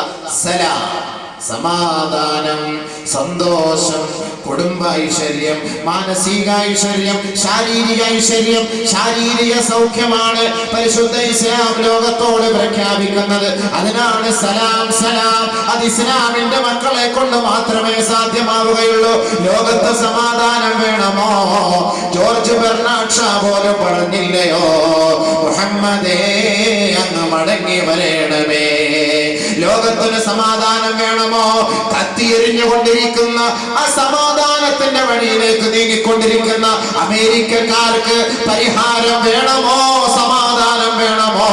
മുഹമ്മദ് അങ്ങ് മടങ്ങി വരേണമേ, മടങ്ങി വരേണമേ എന്ന് ഒരു മുസ്ലിമായ ജോർജ് ബെർണാഡ് ഷാ പോലും പറയണമെങ്കിൽ അല്ലാഹുവിന്റെ റസൂല് ഓരോ നമസ്കാര ശേഷവും ലോകത്തോട് സമാധാനത്തിന് വേണ്ടി വിളിച്ചു പറയാൻ നമുക്ക് പഠിപ്പിച്ചു തന്ന ദുആയല്ലയോ, അല്ലാഹുമ്മ അന്തസ്സലാം വമിൻകസ്സലാം വഇലൈക യർജിഉസ്സലാം ഹയ്യിനാ റബ്ബനാ ബിസ്സലാം. അല്ലാഹുവിന്റെ റസൂൽ സല്ലല്ലാഹു അലൈഹി വസല്ലമ തങ്ങൾ നമസ്കാര ശേഷം ഈ ദുആ ചെയ്യാതെ ആ സ്ഥലത്തു നിന്ന് എഴുന്നേൽക്കുമായിരുന്നില്ല എന്ന് പഠിപ്പിക്കുമ്പോ ഇന്ന് ലോകത്തുള്ള ഓരോ പള്ളികളിലെ മിമ്പർ മിഹ്റാബുകളും ഈ ദുആ കൊണ്ട് മുഖരിതമല്ലയോ, മുഖരിതമല്ലയോ? എന്താണ് ഇതിന്റെ അർത്ഥം? ഇതിന്റെ മാനദണ്ഡം എന്താണ്? ഇതിന്റെ സത്ത എന്താണ്? അല്ലാഹുവേ, സമാധാനത്തിന്റെ ഉടമതിയാണ്. സമാധാനം നിന്നിലെ മാത്രമാണ്. സമാധാനം നിന്നിലേക്കാണ് മടങ്ങുക.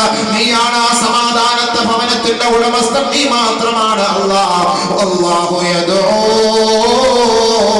ഇലാ ദാരിസ്സലാം. ദാറുസ്സലാം എന്ന് പോലും അല്ലാഹു സ്വർഗ്ഗത്തിന് പേര് നൽകിയെങ്കിൽ മുസ്ലിമേ, മുസ്ലിമേ, സമാധാനകാംക്ഷിയായ മുസ്ലിമേ, അല്ലാഹുവേ വഴിപ്പെട്ട മുസ്ലിമേ, പ്രവാചകന്റെ ചര്യകളെ ജീവിതത്തിന്റെ ഭാഗമാക്കി മാറ്റിയ മുസ്ലിമേ, നിനക്കുള്ള ഭവനമാണ് ദാറുസ്സലാം, ദാറുസ്സലാം.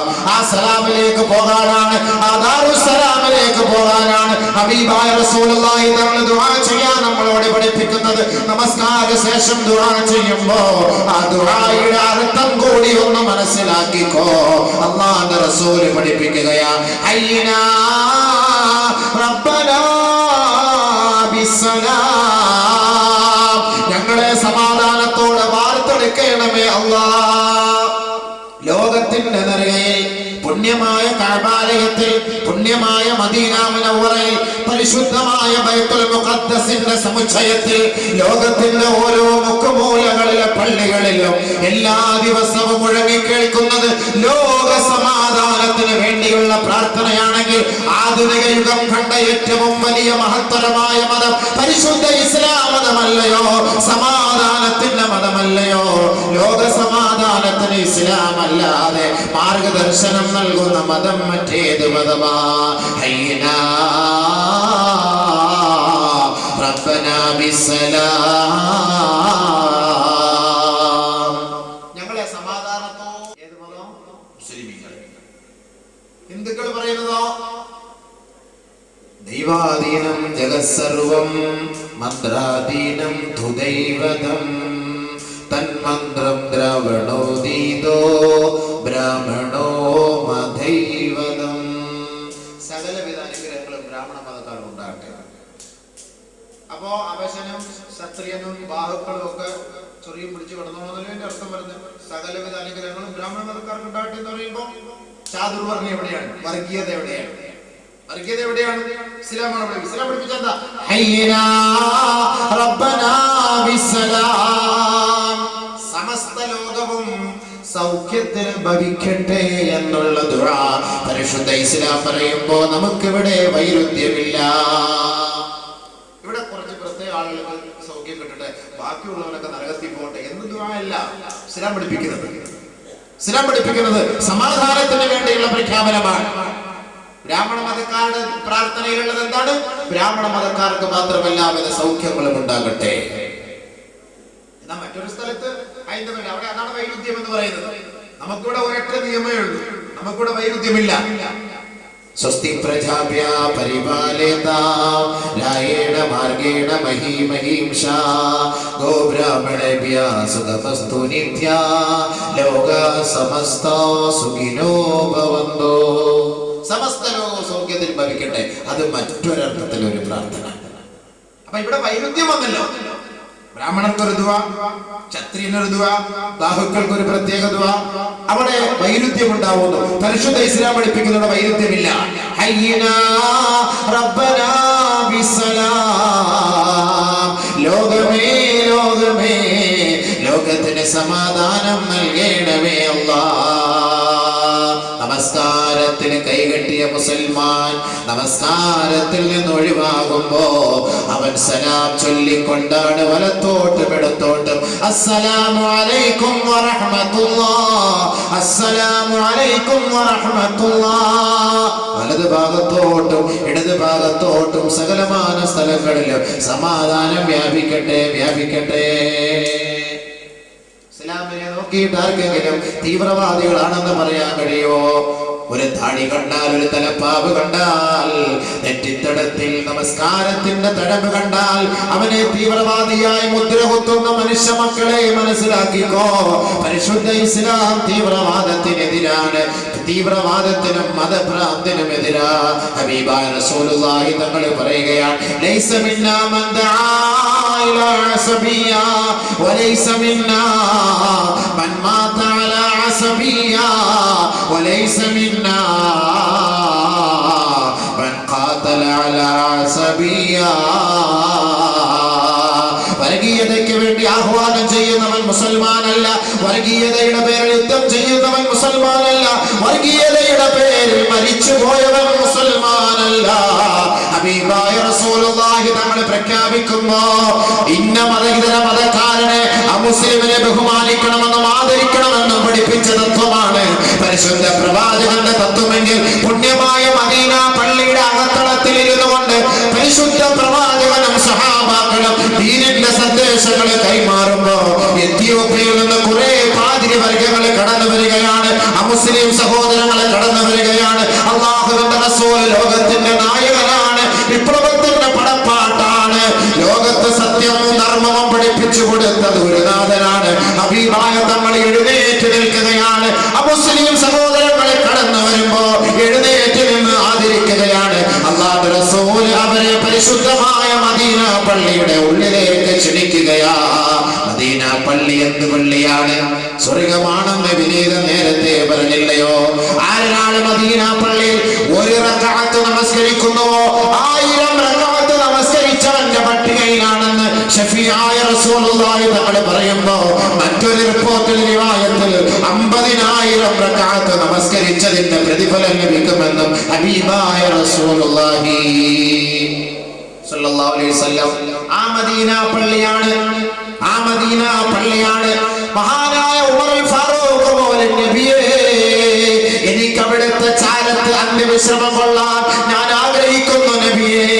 വീരശൂര പരാക്രമിയായ ഉമറുൽ ഫാറൂഖ് റളിയല്ലാഹു തആല അൻഹു ലോകത്തെ പിടിച്ചു കുലുക്കിയ ഉമറുൽ ഫാറൂഖ്, കുഫ്രിയത്തിന്റെ കോട്ടകൊത്തളങ്ങളെ തകർത്തെറിഞ്ഞ ഉമറുൽ ഫാറൂഖ്, ഉതുബത്തിന്റെയും ശൈബത്തിന്റെയും മുന്നിൽ പരസ്യമായി കഅബയുടെ കില്ല പിടിച്ച് ആരാധനകർഹൻ അല്ലാഹുവല്ലാതെ മറ്റാരുമില്ലടാ, ഇത് മുഹമ്മദ് മുസ്തഫ തങ്ങൾ ലോകത്തിന്റെ പ്രവാചകനാണടാ, അനിഷേധ്യ നേതാവാണെന്ന് ഉതുബത്തിന്റെയും ശൈബത്തിന്റെയും അബൂജാഹിലിന്റെയും അബൂലഹബിന്റെയും ഉബയ്യ് ഇബ്നു ഖലഫിന്റെയും കോട്ടകൊത്തളങ്ങളെ കിടിലം കൊള്ളിക്കുമാറ് ഉച്ചസ്ഥലം പ്രഖ്യാപിക്കാൻ ചങ്കൂറ്റം കാണിച്ച മഹാനായ ഉമറുൽ ഫാറൂഖ് റളിയല്ലാഹു അൻഹുവിന്റെ പ്രാർത്ഥന എന്തായിരുന്നു? അല്ലാഹുവേ അല്ലാഹുവേ അല്ലാഹുവേ, ഈ ഉമറിനെ നീ ഷഹീദാക്കണമേ അല്ലാഹ്, ഉമറിനെ നീ ഷഹീദാക്കണമേ അല്ലാഹ്.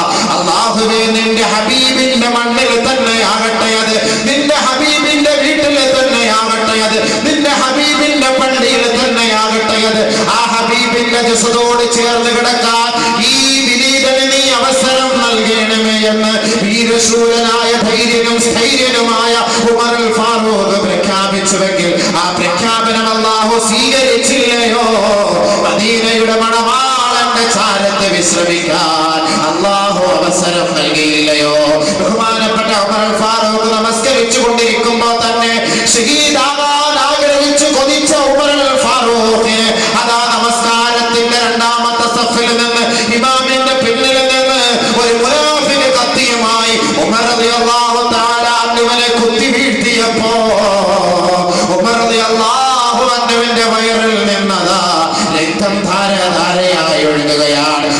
സഹാബാക്കളെ വിളിച്ചു പറയുകയാണ്, യാ അമീറുൽ മുഅ്മിനീൻ അസ്സലാ അസ്സലാ.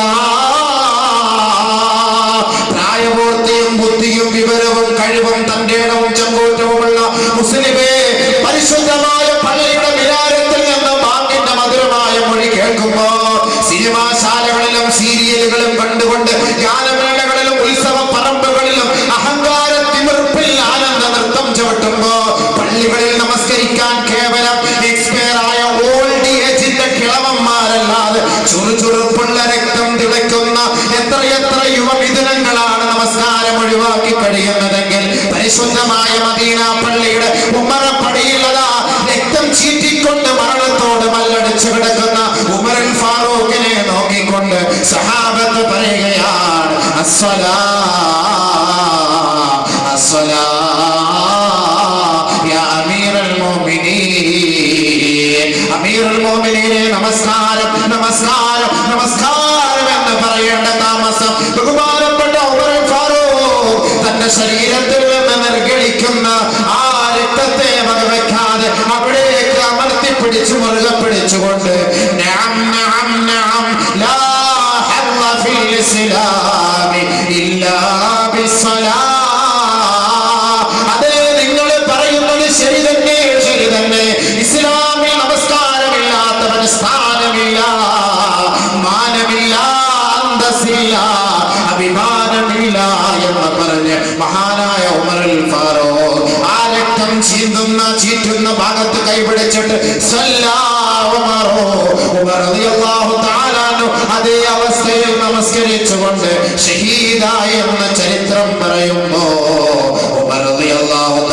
അൻഹുവിന്റെയും ആഗ്രഹം മദീനയുടെ മണ്ണിൽ മരിക്കണമെന്നല്ലയോ?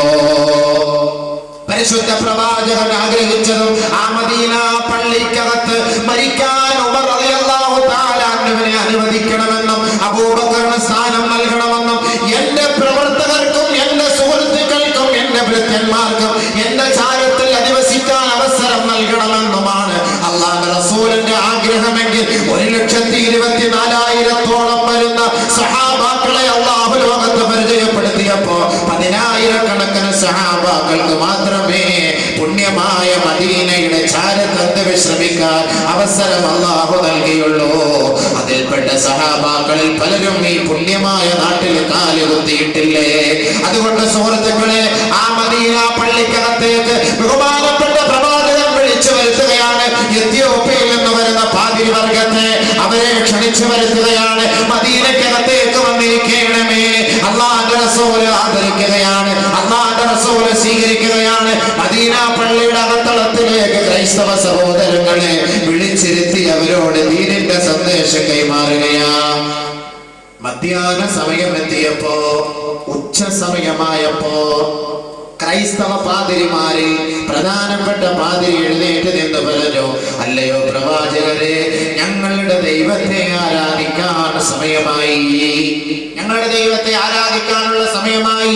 അല്ലാഹുവിന്റെ റസൂല് നീതിബോധവും അല്ലാഹുവിന്റെ റസൂല് ഇതര മതക്കാരോട് സ്നേഹവും ആദരവുമുള്ള, ലോകത്ത് സമാധാനം ആഗ്രഹിക്കുന്ന പ്രവാചകൻ, സന്തോഷം ആഗ്രഹിക്കുന്ന പ്രവാചകൻ, സഹവർത്തിത്വം ആഗ്രഹിക്കുന്ന പ്രവാചകൻ, സഹിഷ്ണുതയെ ലോകത്തിന്റെ പെരുമാറിലൂടെ പരിചയപ്പെടുത്തിയ പ്രവാചകൻ സഹാബത്തിനോട് പറയുകയാണ്, ഈ മദീന പള്ളിയെ രണ്ടായിട്ട് ഓഹരി ചെയ്യണമേ. ഓരോഹരിയിൽ നബിയും സഹാബത്തും ദുഹർ നമസ്കാരത്തിലാണ്. മറുഭാഗത്ത് അതാ എത്യോപ്യയിൽ നിന്ന് വന്ന ക്രൈസ്തവ പാതിരിമാരെ നമസ്കരിക്കുന്നു. നമസ്കാരം കഴിഞ്ഞ പാടെ സന്തോഷത്തോടെ പാതിരിമാർ അവരുടെ നാട്ടിലേക്ക് മടങ്ങിപ്പോയി. ആ പള്ളി ശുദ്ധി കലശം നടത്തിയ ചരിത്രമില്ല. ഇതാണ് ഇസ്ലാം. ഒരു ക്രൈസ്തവ പള്ളി കയറി, ഒരു ഹൈന്ദവ പള്ളി കയറി, പള്ളികൾ ഒന്നുമില്ല. ഗുരുവായൂർ അമ്പലത്തിൽ താഴേക്കിടയിൽപ്പെട്ടവന് പോകാൻ പറ്റുമോ? രാജസ്ഥാനിലെ നാദുവാരയിലുള്ള ബ്രാഹ്മണ ക്ഷേത്രത്തിൽ താഴേക്കിടയിലുള്ള ഹൈന്ദവന് പോകാൻ കഴിയുമോ? ഹൈന്ദവർക്ക് പോകാൻ കഴിയുമോ? ഉടനെ ശുദ്ധി കലശം നടത്തൂലേ? ഇതല്ലയോ വൈരുദ്ധ്യം, ഇതല്ലയോ ചാതുർവർണ്ണ്യം? പരിശുദ്ധ പ്രവാചകൻ അമുസ്ലിമീങ്ങളായവരെ പള്ളിക്കകത്തേക്ക് ക്ഷണിച്ചിട്ട് ആ പള്ളി കഴുകുകയോ ശുദ്ധി കലശം നടത്തുകയോ ചെയ്ത ചരിത്രമില്ല. അതാണ് ഇസ്ലാം. ഈ ഇസ്ലാമാണ് ആധുനിക യുഗത്തിന് ആവശ്യമായി വേണ്ടത്. സമത്വം പഠിപ്പിക്കുന്ന മതമാണ് ഇസ്ലാം. സഹവർത്തിത്വം പഠിപ്പിക്കുന്ന മതമാണ് ഇസ്ലാം. മനുഷ്യരെ മനുഷ്യരായി കാണണമെന്ന് പഠിപ്പിക്കുന്ന മതമാണ് ഇസ്ലാം. ഒരു റുമ്പിനെ പോലും ദ്രോഹിക്കരുത് എന്ന് പഠിപ്പിക്കുന്ന മതമാണ് ഇസ്ലാം. വൃക്ഷത്തെ വെട്ടിമുറിക്കരുത് എന്ന് പഠിപ്പിക്കുന്ന മതമാണ് ഇസ്ലാം. തണൽ വൃക്ഷങ്ങൾ ആരൊരാള് വെട്ടിമുറിക്കുന്നുവോ അവന്റെ തലനാള് അല്ലാഹു നരകത്തിൽ കൊയ്തിടുമെന്ന് പരിശുദ്ധ പ്രവാചകൻ പ്രഖ്യാപിക്കുമ്പോ വടവൃക്ഷങ്ങളോട് പോലും കരുണ കാട്ടുന്ന പ്രവാചകനാണ് മുഹമ്മദ് മുസ്തഫ സല്ലല്ലാഹു അലൈഹി വഅലാ ആലിഹി വസഹ്ബിഹി അജ്മഈൻ. വൃക്ഷങ്ങളോട് കരുണ കാട്ടുന്ന പ്രവാചകൻ, എറുമ്പിൻ കൂട്ടങ്ങളോട് കരുണ കാട്ടുന്ന പ്രവാചകൻ, പക്ഷിപരവാദികളോട് കരുണ കാട്ടുന്ന പ്രവാചകൻ, മൃഗങ്ങളോട് കരുണ കാട്ടുന്ന പ്രവാചകൻ സല്ലല്ലാഹു അലാ മുഹമ്മദ് സല്ലല്ലാഹു അലൈഹി വസല്ലം. ഈ പ്രവാചകനെയും ഈ തത്വശാസ്ത്രത്തെയും ഇതാർക്കും തെറ്റിദ്ധരിക്കാൻ കഴിയുകയില്ല. മൃഗങ്ങളെ അറുക്കുന്നതിന് ചിലർക്ക് വിഷമമുണ്ട്. മൃഗങ്ങളെ കുത്തി നിറച്ച് വെള്ളം കൊടുക്കാതെ ഇടങ്ങേറാക്കി തമിഴ്നാട്ടിൽ നിന്നും ആന്ധ്രയിൽ നിന്നും കർണാടകയിൽ നിന്നും 10 പോത്ത് കയറേണ്ട ലോറിയിൽ 20, 22, 25 പോത്തിനെ കുത്തിക്കയറ്റി വെള്ളം പോലെ കൊടുക്കുക, ശ്വാസം പിടിച്ച് കൊണ്ടുവരുന്നതിന് നാട്ടിലുള്ള ആർക്കും പ്രശ്നം. അതിനാർക്കും പ്രശ്നമില്ല, അറുക്കുന്നതേ ഉള്ള പ്രശ്നം. മൃഗത്തെ അള്ളാഹു അറുക്കാനാണ്, നമുക്ക് തിന്നാനാണ് അള്ളാഹു നൽകിയത്. പക്ഷെ അത് അറുക്കലാണ് ഏറ്റവും നല്ല കാര്യം. തലവെട്ടി മാറ്റുക എന്ന് കുറ്റം ചെയ്തവരെ ഇസ്ലാമിക നിയമം അനുസരിച്ച് തലവെട്ടി മാറ്റലാണല്ലോ. ഒരാളൊരാളെ കൊന്നു കഴിഞ്ഞാൽ അവനെ വെട്ടിക്കൊല്ലുക, അത് ഏറ്റവും എളുപ്പമായ കാര്യമാണ് വെട്ടിമാറ്റുക എന്ന് പറയുന്നത്. പക്ഷെ തൂക്കിക്കൊല്ലുക എന്ന് പറയുന്നത് ക്രൂരതയാണ്. ഉടനെ ചാവൂല, കുറേ കിടന്ന് കഷ്ടപ്പെട്ട് ആകെ വേദന എടുത്ത് ഇടങ്ങേറാകും. പാശ്ചാത്യ സംസ്കാരം എന്തായിരുന്നു? കരണ്ടടിപ്പിക്കലായിരുന്നു, കസേരയിൽ ഇരുത്തിയിട്ട്. അതൊക്കെ ഇപ്പോൾ നിരോധിച്ചു. ചില സ്ഥലത്ത് വെടിവെച്ച് കൊല്ലുന്നു. പക്ഷേ അറുത്ത് വെട്ടിമാറ്റുക എന്ന് പറയുന്നത് ഒരു ചെറിയൊരു, സൗദിയിൽ പോയിട്ടുള്ളവർ കാണാം, തലവെട്ടുന്ന പള്ളികളിൽ പോയാൽ കാണാം, ഒരു ചെറിയൊരു വെടി. ഏകദേശം ആ വാളിന് 6 കിലോ 7 കിലോയോളം ഭാരം വരും. അതെടുത്തൊന്ന് തലയിൽ വെച്ചാൽ തന്നെ മര്യാദ അപ്പോഴേതാണ്. വളരെ പെട്ടെന്ന് നടക്കുന്ന കാര്യമാണ്. ലളിതമായ മാർഗമാണത്, ലളിതമായ മാർഗമാണ്. അതല്ലാതെ വേദനിപ്പിക്കലല്ല അതിന്റെ അർത്ഥം. ഇസ്ലാം പഠിക്കുന്നത് സല്ലല്ലാഹു അലൈഹി വസല്ലം തങ്ങൾ പറയുന്നു, ഇന്നല്ലാഹ കതബൽ ഇഹ്സാന അലാ കുല്ലി ശൈഇ. എല്ലാ കാര്യങ്ങളിലും ഇസ്ലാം നന്മയാണ് ആഗ്രഹിക്കുന്നത്, നന്മയാണ് ആഗ്രഹിക്കുന്നത്. ഇദാ ദബഅതും ഫഇദാ ദബഅതും ഫഇദാ ഖതൽതും ഫഅഹ്സിനുൽ ഖിത്ല. നിങ്ങൾ ഒരാളെ വധിച്ചാൽ, അതായത് തെറ്റ് ചെയ്ത കൊലയാളിയെ നിങ്ങൾ വധിച്ചാൽ, ഫഅഹ്സിനുൽ ഖിത്ല, നല്ല നിലയിൽ അവനെ വധിക്കണമേ, അവിടെ ക്രൂരത കാട്ടരുതേ. കമാ ഖാല റസൂലുള്ളാഹി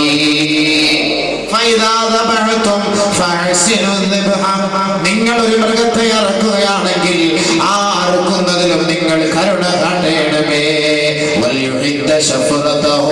തന്റെ കത്തിക്ക് മൂർച്ച കൂട്ടണമേ. ഒരു മൃഗത്തെ അറക്കുമ്പോ അറക്കാൻ കെട്ടിയിട്ടിട്ടല്ല കത്തിക്ക് മൂർച്ച കൂട്ടേണ്ടത്. ചില പഠിപ്പിക്കുന്ന രീതി അതാണ്. അറക്കാൻ നേരത്ത് അതിനെ കൊണ്ട് കെട്ടി, മൃഗത്തെ പോത്തിനെ കൊണ്ട് കെട്ടി അവിടെ ഇട്ടിട്ട് കത്തി മുറിച്ചു കൂട്ടുക, അത്രയും അതിനെ ബുദ്ധിമുട്ടിക്കാം പാടില്ലാതെ. ഒരു സ്വഹാബി ഒരാടിന് കൈകാലുകൾ കൂട്ടിക്കെട്ടി അതിന്റെ കാലിൽ ചവിട്ടിപ്പിടിച്ച് കത്തി മൂർച്ച കൂട്ടുന്നത് കണ്ടിട്ട് അല്ലാഹുവിന്റെ റസൂല് പറഞ്ഞില്ലയോ, വിടടോ അതിനെ, മരണത്തിലേക്ക് നയിക്കുമ്പോഴും അതിന് നീതിയും ധർമ്മമുണ്ട്. നല്ല നിലയിൽ അതിനെ നയിക്കും മരണത്തിലേക്ക്. നബി സല്ലല്ലാഹു അലൈഹി വസല്ലം തങ്ങൾ ഗൗരവത്തോടു കൂടി പറഞ്ഞു.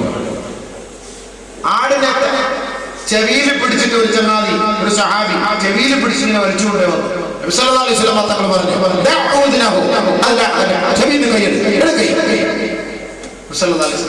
വേദനിപ്പിക്കാൻ പാടില്ല. മൃഗങ്ങളോട് കരുണ കാട്ടിയ പ്രവാചകൻ. ഇതെല്ലാം സലാമത്തല്ലേ? ഇതെല്ലാം ഇസ്ലാമിന്റെ ഒരു പ്രത്യേകമായ നീതിയല്ലയോ, ധർമ്മമല്ലയോ? ലോകത്തെ ഏത് മതത്തിനാണ് ഇത് അവകാശപ്പെടാൻ കഴിയുക? അതുകൊണ്ട് തന്നെയാണ് പരിശുദ്ധ പ്രവാചകനായ ഇബ്രാഹിം നബി ഇസ്ലാം അല്ലാത്ത മതത്തിന് ലോകത്ത് സമാധാനം നൽകാൻ കഴിയുകയില്ല. ഇവിടെ വർഗീയതയില്ല, ഇവിടെ വിഭാഗീയതയില്ല. ഏത് അമ്പലത്തിലാണ്, ഏത് ചർച്ച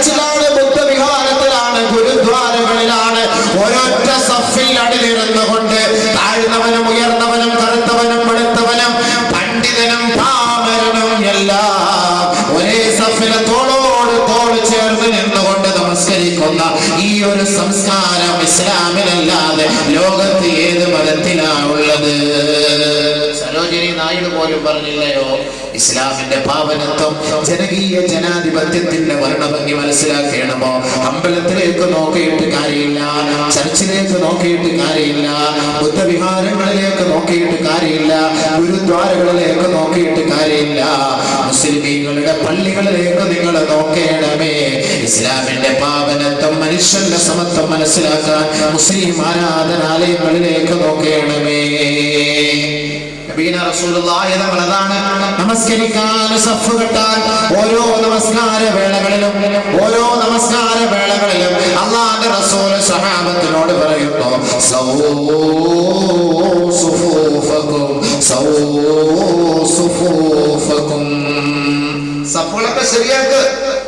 സഫുകളൊക്കെ ശരിയാക്ക്, സദ്ദിദുൽ ഫുർജ്, എല്ലാ ഇടവേളയെല്ലാം അടക്കി ചേർന്ന് നില്ല്, തോളോട് തോൾ ചേർന്ന് നില്ല്. നമസ്കാരത്തിന്റെ പൂർത്തീകരണം നിങ്ങളുടെ ഐക്യത്തിലാണ്, നിങ്ങളുടെ സഫുകളുടെ ക്രമീകരണത്തിലാണ്. സഫുകളുടെ ക്രമീകരണം വരിക്ക് ഒരേപോലെ നിൽക്കുക, ചുമലോട് ചുമൽ ഒട്ടി നിൽക്കുക, അകന്നു നിൽക്കല്ലേ. ഇടയ്ക്ക് നിങ്ങൾ ഇടവേള വന്നു പോയാൽ, ഗ്യാപ്പ് വന്നാൽ നിങ്ങളുടെ ഹൃദയം അകന്നു പോകാൻ അത് കാരണമാകും. അതുകൊണ്ട് അകന്ന ഹൃദയങ്ങളെ അടുപ്പിക്കുന്ന പ്രവാചകനാണ് മുഹമ്മദ് മുസ്തഫ. അടുത്തിക്കാൻ പറയുന്നത് സഫൽ അടുത്തെന്ന് പറഞ്ഞു കഴിഞ്ഞാൽ 5 നേരം ദിവസവും ഇസ്ലാം അല്ലാതെ വേറെ ഏത് മതത്തിലും പഠിപ്പിക്കാം. रसूले आतिशे जंजीर बातिल छोड़ने वाले, रसूले खारिजे टूटे हुए दिल जोड़ने वाले, रसूले आतिशे जंजीर बातिल छोड़ने वाले, रसूले खारिजे टूटे हुए दिल जोड़ने वाले,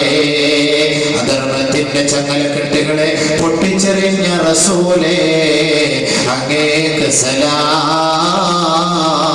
പൊട്ടിപ്പോയ ഹൃദയങ്ങളെ കൂട്ടിയിണക്കിയ ഹബീബേ അങ്ങേക്ക് സലാം.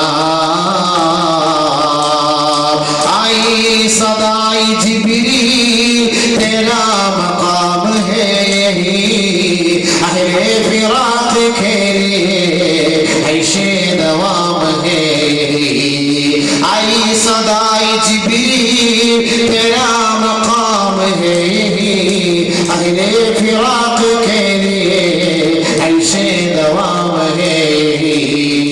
എത്ര ഹൃദയങ്ങളാണ് ചിന്ന ഭിന്നമായി പോയപ്പോ ആ ഹൃദയങ്ങളെല്ലാം സാധനത്തിന് വേണ്ടി, സമാധാനത്തിന് വേണ്ടി, ഐക്യത്തിന് വേണ്ടി അങ്ങയുടെ സമീപത്തേക്ക് ഓടിയെത്തിയത്. ജിബ്രീൽ പോലെ നബിയേ അല്പസമാധാനത്തിന് വേണ്ടി അങ്ങയുടെ തിരുസവിധത്തിലേക്കല്ലയോ ഇറങ്ങുന്നത്? ആ സവിധത്തിലേക്ക് ഇറങ്ങുമ്പോ നബിയേ അങ്ങയുടെ നെറ്റിത്തടം വിയർക്കുകയല്ലയോ? അല്ലാഹുവിന്റെ റസൂല് സന്തോഷം ലോകത്ത് പഠിപ്പിക്കുന്ന പ്രവാചകനാണ്. അല്ലാഹുവിന്റെ റസൂല് ഛിന്ന ഭിന്നമായ സമൂഹത്തെ ചങ്ങല പോലെ, തസ്ബീഹിന്റെ മുത്തുമാല പോലെ കോർത്തിണക്കിയ പ്രവാചകനാണ് മുഹമ്മദ് മുസ്തഫ സല്ലല്ലാഹു അലൈഹി വസല്ലം. അതിനാണ് നമസ്കരിക്കാൻ ചേർന്ന് നിൽക്കാൻ പറയുന്നത്. സഫ്വ അടുത്തില്ല. നമ്മുടെയൊക്കെ നാട്ടിൽ ചില സ്ഥലങ്ങളിലെ പറയാറുള്ളൂ, അല്ലെങ്കിൽ വെള്ളിയാഴ്ച മാത്രമേ പറയാറുള്ളൂ. എന്തിനാണിത്? നമ്മൾ തമ്മിലുള്ള ബന്ധം അടുക്കാൻ വേണ്ടിയിട്ടാണ്. ലോകത്ത് എവിടെയത് പഠിപ്പിക്കാം. കോടീശ്വരൻ പുറകിൽ നിൽക്കുന്നു, തൊട്ടു മുന്നിൽ ആ കോടീശ്വരന്റെ പാദസേവ ചെയ്യുന്ന തൊഴിലാളിയാണ് നമസ്കാരത്തിന് വേണ്ടി മുന്നിൽ നിൽക്കുന്നത്. സുജൂദ് ചെയ്യുമ്പോ ഈ കോടീശ്വരന്റെ തല ആ തൊഴിലാളിയുടെ കാലിൽ മുട്ടുന്നു. അതിന്റെ പേരിൽ ആ തൊഴിലാളിയെ മുൻസഫിൽ നിന്ന് പിടിച്ചു മാറ്റാൻ ഈ കോടികളുടെ ഉടമസ്ഥനായ ധനികനെ സാധ്യമല്ല. അങ്ങനെ ചെയ്യാൻ പാടില്ല. ഇസ്ലാം അതിൽ നിന്ന് അവനെ വിരോധിക്കുകയാണ് ചെയ്യുന്നത്. ഇസ്ലാം പഠിക്കുന്ന തത്വമതാണ്. ഇവിടെ എന്താ? ഇവിടെ താഴ്ന്ന ജാതിക്കാരനോ, ഇവിടെ താഴ്ന്ന ജോലിക്കാരനോ, അല്ലെങ്കിൽ ഉയർന്ന ജോലിക്കാരനോ, കൂലിപ്പണിക്കാരനോ, പണക്കാരനോ, സമ്പന്നനോ, ഇവർക്കെല്ലാം ഒരേ സ്ഥാനം പരിശുദ്ധ ഇസ്ലാമിൽ. ഈ ഐക്യമാണ് നമുക്ക് വേണ്ടത്, ഈ സാഹോദര്യമാണ് നമുക്ക് വേണ്ടത്. घर में पाक भी अल्लाह भी ईमान भी घर में पाक भी अल्लाह भी ईमान भी एक है सब खान भी ഖുർആൻ भी തൗഹീദ് भी പരിശുദ്ധമായ കഅബ മുസ്ലിമേ നിങ്ങൾക്ക് ഒന്നല്ലയോ അല്ലാഹു നിങ്ങൾക്ക് ഒന്നല്ലയോ നബി നിങ്ങൾക്ക് ഏക ഹേ സബ് ഖാൻ നബി സകല മനുഷ്യരുടെയും പ്രവാചകൻ ഒന്നല്ലയോ ഖുർആൻ ഒന്നാണ് ഖിബല ഒന്നാണ് കഅബ ഒന്നാണ് അല്ലാഹു ഒന്നാണ് നബി ഒന്നാണ് സകലമായ മനുഷ്യരുടെ ഈമാനും വിശ്വാസവും ഒന്ന് തന്നെയാണ് ഹേ മുസ്ലിമേ കുछ बड़ी बात थी ഒരു വലിയ വിഷയം കൂടി നീ അറിയേണ്ടതുണ്ട് ഈ സമുദായം കൂടി ഒന്നായിരുന്നെങ്കിൽ ഒരൊറ്റ ഇമാമിനെ പിൻപറ്റി ഒരൊറ്റ തക്ബീറിന്റെ മൊഴിയിലൂടെ സുജൂദെങ്കിൽ സുജൂദ് റുകൂഅെങ്കിൽ റുകൂഅ് തക്ബീറെങ്കിൽ തക്ബീർ ഓരോ സന്ദർഭങ്ങളിലും പുറകോട്ട് തിരിഞ്ഞു നോക്കാതെ ഒരൊറ്റ ഇമാം ലക്ഷങ്ങളെ നമസ്കരിപ്പിച്ചാലും റുകൂഅിന് വേണ്ടി തക്ബീർ ചൊല്ലിയാൽ സുജൂദിന് വേണ്ടി തക്ബീർ ചൊല്ലിയാൽ എങ്ങനെയാണോ മുസ്ലിമീങ്ങളായ ഇമാമിനെ പിൻപറ്റുന്നത് അതേപോലെയുള്ള ഐക്യമല്ലയോ നമുക്ക് വേണ്ടത് അതല്ലയോ പ്രവാചകർ പഠിപ്പിച്ചത് അതല്ലയോ ഇസ്ലാമിന്റെ യാഥാർത്ഥ്യമുഖം പക്ഷേ ഇന്ന് നമ്മളിൽ അത് കാണുന്നില്ലയോ അതുകൊണ്ട് തന്നെയാണ് അകർണം ഫാസിസ്റ്റ് നാസിസ്റ്റുകൾ നമ്മെ കൈകാര്യം ചെയ്യാൻ മുമ്പിൽ കൊള്ളുന്നത് ഇസ്ലാമിന്റെ പരിശുദ്ധ നിയമങ്ങളെ കാറ്റിൽ പറത്താനും അവഹേളിക്കാനും പരിശ്രമിക്കുന്നത് പരിശുദ്ധ പ്രവാചകനെ അവഹേളിക്കുവാനും അല്ലാഹുവിന്റെ റസൂലിന്റെ നിയമ നിർമ്മാണങ്ങളെ കാലത്തിന്റെ ചവിട്ടുകൊട്ടയിലേക്ക് വലിച്ചെറിയാനുള്ള ആഹ്വാനം നടത്താനുമുള്ള കാരണം മുസ്ലിമേ ഇസ്ലാമിന്റെ ആദർശത്തെ നീ വലിച്ചെറിഞ്ഞത് കൊണ്ടല്ലയോ അതുകൊണ്ടല്ലയോ പരിശുദ്ധ ഇസ്ലാമിന്റെ നിയമത്തെ സ്വീകരിക്കാൻ 21-ാം നൂറ്റാണ്ടിൽ ആധുനിക മുസ്ലിം തയ്യാറായാൽ നിന്റെ മുന്നിൽ എത്ര വലിയ വർഗീയവാദികളെയും അല്ലാഹു റബ്ബുൽ ഇസ്സത്ത് കീഴ്പ്പെടുത്തി തരുമെന്ന് ഹബീബായ തങ്ങളെ പഠിപ്പിക്കുമ്പോ പരിശുദ്ധ ഇസ്ലാമിന്റെ മക്കളെ ഇസ്ലാമിൽ നിന്ന് നിങ്ങൾ അകന്നു പോവുകയില്ലയോ പാശ്ചാത്യ ലോകത്തിന്റെ ചരിത്രം പരിശോധിച്ചാൽ അമേരിക്കയിൽ വെള്ളിയാഴ്ച തോറും വലിയ ഒരു ലിസ്റ്റുമായി ഇമാമിന്റെ മുന്നിൽ ആളുകൾ നിൽക്കുകയാണ് എന്തൊരു കലിമ ചൊല്ലിത്തരാൻ ഇന്ന് കലിമ ചൊല്ലുന്ന ഞങ്ങളത് മുസ്ലിം ആകട്ടെ ഇന്ന് മുസ്ലിമീങ്ങളോ ഇസ്ലാമിൽ നിന്ന് ഇങ്ങനെ പുറത്തു പോയിക്കൊണ്ടേയിരിക്കുകയാണ് നമ്മള് ഇസ്ലാമിന്റെ നിയമമില്ല അബൂജഹലാണ് ഇന്നത്തെ കാലത്തുണ്ടായിരുന്നെങ്കിൽ മുസ്ലിമായിരുന്നു കാരണം എന്താ ഇന്ന് മുസ്ലിമീങ്ങൾക്ക് വ്യഭിചാരം ഒരു രസം കള്ളുകുടി ചായ കുടിക്കുന്നത് പോലെ ചീട്ടുകളിലും പലിശ വാങ്ങലും ലോട്ടറി എടുക്കലും ചുമ്മാ വെറുതെ ഒരു പേപ്പർ അങ്ങോട്ടും ഇങ്ങോട്ടും കൈകാര്യം ചെയ്യുന്നത് പോലെ തമ്പാക്കു പാൻപരാഗ് തുളസി ചൈനി കൈനി ഇതെല്ലാം വെറുതെന്തോ കടല തിന്നുന്നത് പോലെ മുസ്ലിമീങ്ങൾക്ക് ഇതൊക്കെ ഇത് മുസ്ലിം ജായിസാക്കിയ ഈ കാലഘട്ടത്തിൽ അബൂജഹലാണ് ഉണ്ടായിരുന്നെങ്കിൽ ഈ ഇസ്ലാമിനെ ഞാൻ സ്വീകരിക്കുന്നു ഇത് ഹറാമാണെന്ന് പറഞ്ഞുകൊണ്ടാണല്ലോ അബൂജഹലിനെ അംഗീകരിക്കാൻ നബി തങ്ങളെ അംഗീകരിക്കാൻ അബൂജഹൽ തയ്യാറാകാതെ വന്നത് വ്യഭിചരിക്കല്ലേ കള്ളുകുടിക്കല്ലേ ബുദ്ധത്തിന്റെ മുന്നിൽ പോയി നമ്മൾ ശിരസ്കനാകരുതേ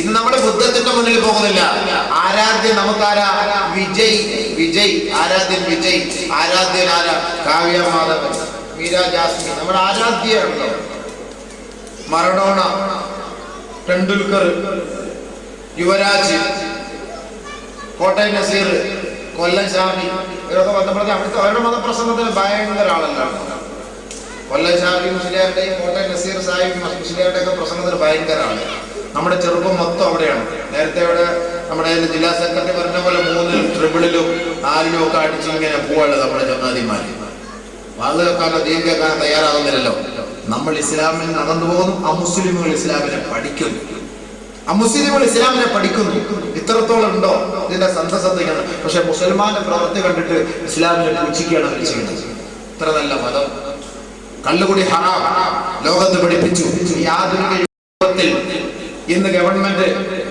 കള്ളിനെ പ്രോത്സാഹിപ്പിക്കുന്നുണ്ടോ ചാരായം നിരോധിച്ച നാടല്ലേ കേരളം കള്ള് നിരോധിച്ച നാടല്ലേ കേരളം. ഇസ്ലാം 1000 വർഷങ്ങൾക്ക് മുമ്പേ നിരോധിച്ചില്ലേ? ഇന്ന് പിന്നെ ചില ആളുകളുടെ വിഷമവും വെപ്രാളവും ബഹളവും കാരണം അധികാരം പിടിച്ചു നിർത്താൻ വേണ്ടി ചാരായം നിരോധിച്ചു, കള്ള് ജായിസാക്കി അനുവദിച്ചു. എന്നിട്ടോ ബാറിന് ലൈസൻസ് കൊടുത്തിട്ട് ബാറിൽ നിന്ന് കള്ള് കുടിച്ചിട്ട് വരുമ്പോൾ സർക്കാർ പോലീസിനെ ഏൽപ്പിക്കുന്നു. വെളിയിൽ നിൽക്കണം, അതിന്റെ വായു മണപ്പിച്ച് നോക്കണം, സ്മെല്ല് വന്നാൽ അവനെ പിടിച്ചകത്താക്കണം. ഇത് കൊടുക്കുകയും ചെയ്യുന്നു, അകത്താക്കുകയും ചെയ്യുന്നു. ഇത് ഹലാലായ ഒരു കാര്യമാണെങ്കിൽ ഇതിന്റെ ആവശ്യമുണ്ടോ? ഇപ്പോ ഈ ചങ്ങാതിമാര് 2 സ്കോച്ച് അടിച്ചിട്ട് ഇറങ്ങി ഇങ്ങനെ നല്ല ഫിറ്റായിട്ട് ഇങ്ങനെ വരുമ്പോഴാണ് കയറി വണ്ടിക്കകത്ത് കയറുന്നത്. വല്ല ആവശ്യമുണ്ടോ? അപ്പൊ ഇത് ഹലാലായ ഒരു കാര്യമാണെങ്കിൽ ഇതിനെ പ്രോത്സാഹിപ്പിക്കേണ്ടതല്ലേ? ഇതിനെ നിരോധിക്കേണ്ട കാര്യമില്ലല്ലോ. ഇത് ഹലാലായ ഒരു കാര്യമാണെങ്കിൽ പരിശുദ്ധ ഇസ്ലാമിൽ നേരത്തെ നിരോധിച്ച കാര്യമല്ലേ? യാ അയ്യുഹല്ലദീന ആമനൂ ഇന്നമൽ ഖംറു വൽ മൈസിർ വൽ അൻസാബ് വൽ അസ്ലാം റിജ്സും മിൻ അമലി ശൈത്താൻ ഫജ്തനിബൂ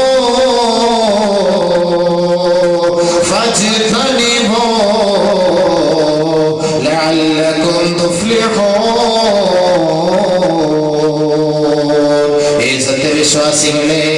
സത്യവിശ്വാസികളെ, കല്ലുകുടി, ചീട്ടുകളി, ചൂതാട്ടം, ലോട്ടറി എടുക്കുന്നവരുണ്ട്. ഇവിടെ ഉണ്ടോന്ന് എനിക്കറിയില്ല.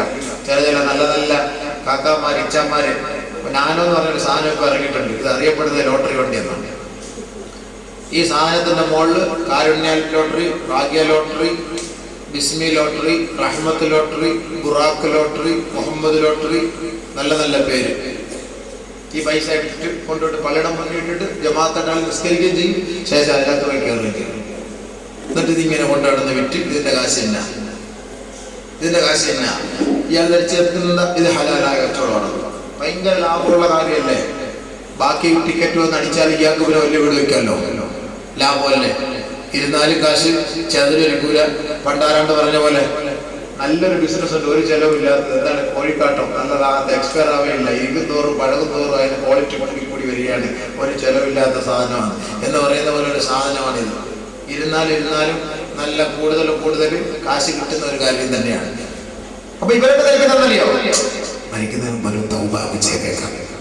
ഇപ്പൊ അള്ളാഹു തആല ഇവർക്ക് അറിയിച്ചു കൊടുത്തേക്കല്ലേ? ഇവ അടുത്ത വർഷം ഡിസംബർ 14-ാം തീയതി ഇവന്റെ കുഞ്ഞാടുക്കൊന്നുവിനെ അള്ളാഹ് ഇൽഹാമിലൂടെ അറിയിച്ചു കൊടുത്തിരിക്കല്ലേ? ഇവൻ ഇങ്ങനെ നവംബർ ആകുമ്പോൾ തൗബ ഒക്കെ ചെയ്ത് പള്ളിയിൽ കയറിയിട്ട് അള്ളാഹയോട് പറയാന്നുള്ള നെയ്യത്തിലാണ് ഈ ചങ്ങാതി കഴിയുന്നത്. എന്റെ പൊന്നെ, അതുകൊണ്ടല്ലേ അള്ളാഹു തആല കാര്യം ഈ മരണം എപ്പോഴാണെന്നുള്ള കാര്യം ആർക്കും അറിയിച്ചു കൊടുക്കാതെ. ഇതല്ല അറിയിച്ചു കൊടുക്കുള്ളൂ. ഏത് സമയത്ത് മരിക്കാമല്ലോ, ഏത് സമയത്ത് മരിക്കാം. മരണത്തെ മുന്നിൽ കണ്ട് ജീവിക്കണം. നമ്മുടെ സുഹൃത്ത് മരണപ്പെട്ടു പോയില്ലേ? ആരെങ്കിലും പ്രതീക്ഷിച്ചിരുന്നോ? ഇന്ന് തന്നെ എത്രയോ മരണം.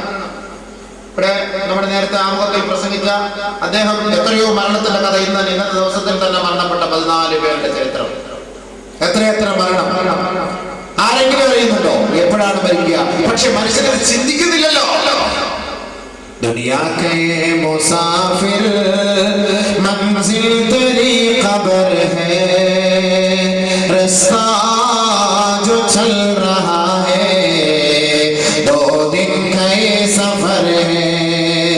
दुनिया बनी है जब से लाखों करोड़ आए, बाकी रहा न कोई. बिगड़े कुछ काम के नहीं, ये ऊंचे बिगड़े कुछ काम के नहीं, बाकी रहा न कोई. 2 दिन का ये सफर है, बाकी रहा न कोई. 2 दिन का ये सफर है.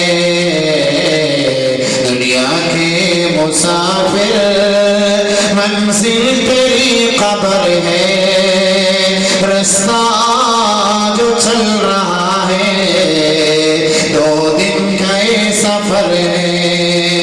रास्ता जो चल रहा है 2 दिन का ये सफर है. दुनिया में यात्राकारा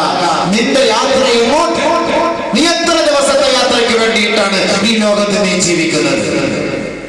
കേവലം 2 ദിവസം 2 ദിവസത്തെ യാത്ര നമുക്കൂടെ ഉള്ളൂ. ആരെങ്കിലും ചിന്തിച്ചിട്ടുണ്ടോ? എനിക്ക് 50 വയസ്സ്, എനിക്ക് 40 വയസ്സ്, എനിക്ക് 60 വയസ്സ്, എനിക്ക് 80 വയസ്സ്, എന്റെ ഉപ്പാക്ക് 85 വയസ്സ്. പിന്നെ അങ്ങനെ 2 ദിവസം. നിന്റെ വീട് എവിടെയാണ്? ദുനിയാക്കയെ മുസാഫിർ, ദുനിയാവിലെ യാത്രക്കാര. അല്ലാഹുവിന്റെ റസൂൽ പോലും കുൻ ഫി ദുനിയാ കഅന്നക ഗരീബ് ഔ ആബിറു സബീൽ വഉദ്ദ നഫ്സക മിൻ അസ്ഹാബിൽ ഖുബൂർ. ദുനിയാവിലെ ഒരു വഴിപോക്കനെ പോലെ ജീവിക്കണേ, ഒരു യാത്രക്കാരനെ പോലെ ജീവിക്കണേ, ഒരു പരദേശിയെ പോലെ ജീവിക്കണമേ. നിന്റെ മരണം എപ്പോഴും സംഭവിക്കാം, ഏത് സമയത്തും സംഭവിക്കാം. മരണം നിന്റെ കാലിനോടടുത്ത് കിടക്കുന്ന ചെരുപ്പിന്റെ വാറ് പോലെയാണ്. നീ ഖബറിന് വേണ്ടി ഒരുങ്ങണമേ, തയ്യാറാകണമേ. അല്ലാഹുവിന്റെ റസൂൽ പറയുകയില്ലയോ, നീ ഒരു പരദേശിയാ, ഈ നാട്ടിൽ കുറച്ച് നാള് ജീവിക്കാനുള്ള അവസരം മാത്രമാണ്. ബസ് കാത്തു നിൽക്കുന്ന ഒരു മുസാഫിർ, ഒരു യാത്രക്കാരൻ. ക്രിസ്ത്യാനികൾ പറയല്ലോ, എന്റെ ദേശം ഇവിടെയല്ല, ഇവിടെ ഞാൻ പരദേശിവാസിയാണല്ലോ. അക്കരെയാണ് എന്റെ ശാശ്വത നാട്, അവിടെ എനിക്കൊരുക്കുന്ന ഭവനമുണ്ട്. അക്കരയ്ക്ക് യാത്ര ചെയ്യും സിയോൻ സഞ്ചാരി, ഓളങ്ങൾ കണ്ടു നീ ഭയപ്പെടേണ്ട. കാറ്റിനെയും കടലിനെയും നിയന്ത്രിപ്പാൻ കഴിവുള്ളോർ പടകിലുണ്ട്. ക്രിസ്ത്യാനികൾ പോലും ആഗ്രഹിക്കുന്നത് എന്റെ ദേശം ഇവിടെയല്ല. 1000 വർഷങ്ങൾക്ക് മുമ്പ് പരിശുദ്ധ പ്രവാചകന്റെ പ്രഖ്യാപനം, നീ ദുനിയാവിൽ ഒരു പരദേശിയെ പോലെ ജീവിക്കും, നിന്റെ ദേശം ഇവിടെ അല്ല. നീ ഖബറിന് വേണ്ടി തയ്യാറാകേണ്ടവനാണ്, ഖബറിന് വേണ്ടി തയ്യാറാകേണ്ടവനാണ്. ഏത് സമയത്തും ആ ഖബറിലേക്ക് നീ പോകേണ്ടവനാണ്. ഞാനായാലും നിങ്ങളായാലും. ഖബറെന്ന് കേട്ടാൽ തൽക്ഷണം ഞെട്ടേണ്ടതാ, കണ്ടാലോടൻ വാ വിട്ട് നീ കരേണ്ടതാ. ഖബർ മാടി വിളിക്കുന്നു. നബി സല്ലല്ലാഹു അലൈഹി വസല്ലം തങ്ങൾ പറയുന്നു, ഇന്നലിൽ ഖബരി ലിസാനാ, ഇന്നലിൽ ഖബരി ലിസാനാ യൻതിഖു ബിഹി. അല്ലാഹുവിന്റെ റസൂലിന്റെ പ്രഖ്യാപനമാണ്, ഖബറിനും നാവുണ്ടത്രേ, ഖബറിനും നാവുണ്ട്. ആ നാവ് കൊണ്ട് ഖബർ വിളിച്ചു പറയുകയാ, യബ്ന ആദം, ആദമിന്റെ മോനെ, അലം തഅലം, നീ അറിഞ്ഞില്ലടാ, അന്നീ ബൈത്തുത്തൂദ്, അലം തഅലം, നീ അറിഞ്ഞില്ലയോ, അന്നീ ബൈത്തുദ്ദീഖ്, അന്നീ ബൈത്തുൽ ഹൗൻ, അന്നീ ബൈത്തുൻ നാർ, ഹാദാ മാ അഅദതു ലക ഫമാ അഅദത ലീ. ഓരോ ദിവസവും ഖബർ വിളിച്ചു പറയുകയാ. ഖബറിന്റെ ഓരത്തൂടെ നടന്നു പോകുന്ന ചെറുപ്പക്കാരാ, ഖബറിന്റെ ഓരത്തുകൂടെ നടന്നു പോകുന്ന സഹോദരാ, അതിന്റെ ഓരത്ത് വീട് വെച്ച് താമസിക്കുന്ന സഹോദരി, ഖബർ എല്ലാ ദിവസവും വിളിച്ചു പറയുമെന്ന് ഹബീബായ റസൂലുള്ളാഹി. ആദമിന്റെ മോനെ, ആദമിന്റെ മോളെ, അലം തഅലം, നീ അറിഞ്ഞില്ലയോ, അന്നീ ബൈത്തുദ്ദൂദ്, പുഴുക്കളുടെ മാളമാണ് ഞാൻ, പാമ്പുകളുടെ സങ്കേതമാണ് ഞാൻ, ഞെരിക്കുന്ന വീടാണ് ഞാൻ, തീയുടെ ഭവനമാണ് ഞാൻ, ഭയാനകത നിറഞ്ഞ വീടാണ് ഞാൻ. കൈഫ നസീതനി, നിനക്ക് അങ്ങനെ എന്നെ മറക്കാൻ കഴിയും. ഹാദാ മാ അഅദതു ലക, ഈ പാമ്പുകളും തേളുകളും പുഴുക്കളുമാണ് നിനക്ക് വേണ്ടി ഞാൻ ഇവിടെ ഖബറിൽ ഒരുക്കി വെച്ചിരിക്കുന്നത്. ഫമാ അഅദത ലീ. മരണത്തെ മതിമറന്ന് ജീവിക്കുന്ന മനുഷ്യ, മരണത്തെ മറന്ന് ജീവിക്കുന്ന മനുഷ്യ, ഖബറിനെ മറന്ന് ജീവിക്കുന്ന മനുഷ്യ, നിന്റെ മയ്യത്ത് പള്ളിക്കാട്ടിലേക്ക് കൊണ്ടുവരുമ്പോ ആ ഖബർ വിളിച്ചു പറയുകയാ, ഈ ഖബറിൽ നിനക്ക് പാമ്പുകളെ വെച്ചിട്ടുണ്ട്, തേളുകളെ ഞാൻ ഒരുക്കി വെച്ചിട്ടുണ്ട്. എനിക്ക് വേണ്ടി നീ എന്താണ് കൊണ്ടുവരുന്നത് എന്ന് ഓരോ മയ്യത്തിനെ നോക്കി ഖബർ വിളിച്ചു പറയുമെന്ന് ഹബീബായ റസൂലുള്ളാഹി സ്വല്ലല്ലാഹു അലൈഹി വസല്ലം. എല്ലാ ദിവസവും ഖബർ വിളിച്ചു. ആരാ ചിന്തിക്കുക? ഖബറിനകത്ത് കൊണ്ടുപോയി വെക്കുന്നത് വരെ എല്ലാവർക്കും വലിയ വിഷമമായി. ഖബറിനകത്ത് പോയി കഴിഞ്ഞാൽ പിന്നെയുള്ള അവസ്ഥ എന്താ? അതല്ലേ ഖബർ വിളിച്ചു പറയുന്നത്. ഖബറിനകത്തേക്ക് പോകുമ്പോ സന്തോഷത്തോടു കൂടി പോകണം. ഖബറെന്നു കേട്ടാൽ തൽക്ഷണം ഞെട്ടേണ്ടതാ, കണ്ടാലുടൻ വാ വിട്ട് നീ കരേണ്ടതാ, മേടയ്ക്ക് പകരം വളമാ സുബ്ഹാനാ, റബ്ബേ അതിൽ കിടക്കേണ്ടതാണ് സമാന. കാലങ്ങളോളം യുഗങ്ങളോളം റബ്ബേ അതിൽ കിടക്കേണ്ടതാണ് ഖബറിനകത്ത്, യുഗങ്ങളോളം. അതാണ് ഉറുദു കവി ചോദിച്ചത്, ദുനിയാ കേ മുസാഫിർ, ദുനിയാവിലെ യാത്രക്കാരാ, മൻസിൽ തെരി ഖബർ ഹേ, നിന്റെ വീട് ഖബറാണ്. ശരിയല്ലേ? യഥാർത്ഥ വീട് എവിടെയാ? നമ്മുടെയൊക്കെ നമ്മൾ മരിച്ചാൽ വീട്ടിൽ കൊണ്ടിടുവോ? വീട്ടിനകത്ത് ഫ്രിഡ്ജിൽ കൊണ്ട് കയറ്റി വെക്കോ? എന്റെ ചങ്ങാതിയാണ്, അവനോട് ഇരിക്കട്ടെ, എന്റെ ഉപ്പയാണ്, എന്റെ ഉമ്മയാണ്, ഇരിക്കട്ടെ, ആരും പറയോ? ഇല്ല. അതുകൊണ്ട് നിന്റെ വീട് ഖബറാണ്. ആ ഖബർ സ്വർഗമാണ്. ആ ഖബർ സ്വർഗമാകണം. അതിനാണ് ഈ ഒരുമിച്ച് കൂടൽ, അതിനാണ് ഈ പരിശ്രമം. അതിനെ ഓർത്തുകൊണ്ട് വേണം ജീവിക്കാൻ. അത് മനസ്സിലാക്കണം. അത് മനസ്സിലാക്കിക്കൊണ്ടുള്ള ജീവിതമായിരിക്കണം. അതിനാണ് ഹറാം വർജിക്കാൻ പറയുന്നത്, അതിനാണ് മദ്യം ഒഴിവാക്കാൻ പറയുന്നത്, അതിനാണ് പലിശ ഒഴിവാക്കാൻ പറയുന്നത്, അതിനാണ് ലോട്ടറി ഒഴിവാക്കാൻ പറയുന്നത്, അതിനാണ് നമസ്കരിക്കണമെന്ന് പറയുന്നത്, അതിനാണ് അഹങ്കാരവും ധൂർത്തും ആർഭാടവും കല്യാണ സദസ്സുകളിലും അതിന്റെ ആഘോഷവേളകളിലും ഗാനമേളകളിലും നിശാ ക്ലബ്ബുകളിലും നൈറ്റ് ക്ലബ്ബുകളിലും ഒക്കെ നിങ്ങൾ പോയി നിങ്ങളുടെ യുവത്വത്തെ പാഴാക്കി കളയരുത്. ഖബർ നിന്നെ മാടി പിടിക്കുകയാണ്. ഒന്നുകിൽ നല്ലവനായി, അല്ലെങ്കിൽ നിനക്കെതിരായി. ഈ രണ്ടാമൊരു കാര്യം സാധ്യമാകും. അത് ഖബറിനകത്ത് എത്തുമ്പോഴേ നീ കാണുകയാണ്. അതിന് മുമ്പ് നിനക്കറിയില്ല. നിനക്ക് രസമായിരിക്കും, അടിച്ചു പൊളിക്കും. മരിച്ചു കഴിഞ്ഞാൽ എവിടെ പോയി? എത്ര മരണം. നമ്മുടെ സഹോദരൻ മരിച്ചു, അല്ലാഹു പുറത്തു കൊടുക്കട്ടെ. നല്ല നല്ല പ്രവൃത്തികളുടെ പേരിൽ ഒരുപക്ഷെ ഷഹീദാകണമെന്ന് ആഗ്രഹിക്കുന്ന ചെറുക്കനായിരിക്കാം. ചില ആളുകൾ ദുആ ചെയ്യും, അല്ലാഹു നീ ഷഹീദാക്കണേ പഠിച്ചവനെ, ഷഹീദാക്കണേ അല്ലാഹുവേ എന്ന് ദുആ ചെയ്യുമ്പോൾ ശുഹദാക്കൾക്ക് വേണ്ടി അല്ലാഹു ഒരുക്കി വെച്ച ഒരു പരിപാടിയാണ് അപകടങ്ങളിലൂടെ അവൻ മരിക്കുക.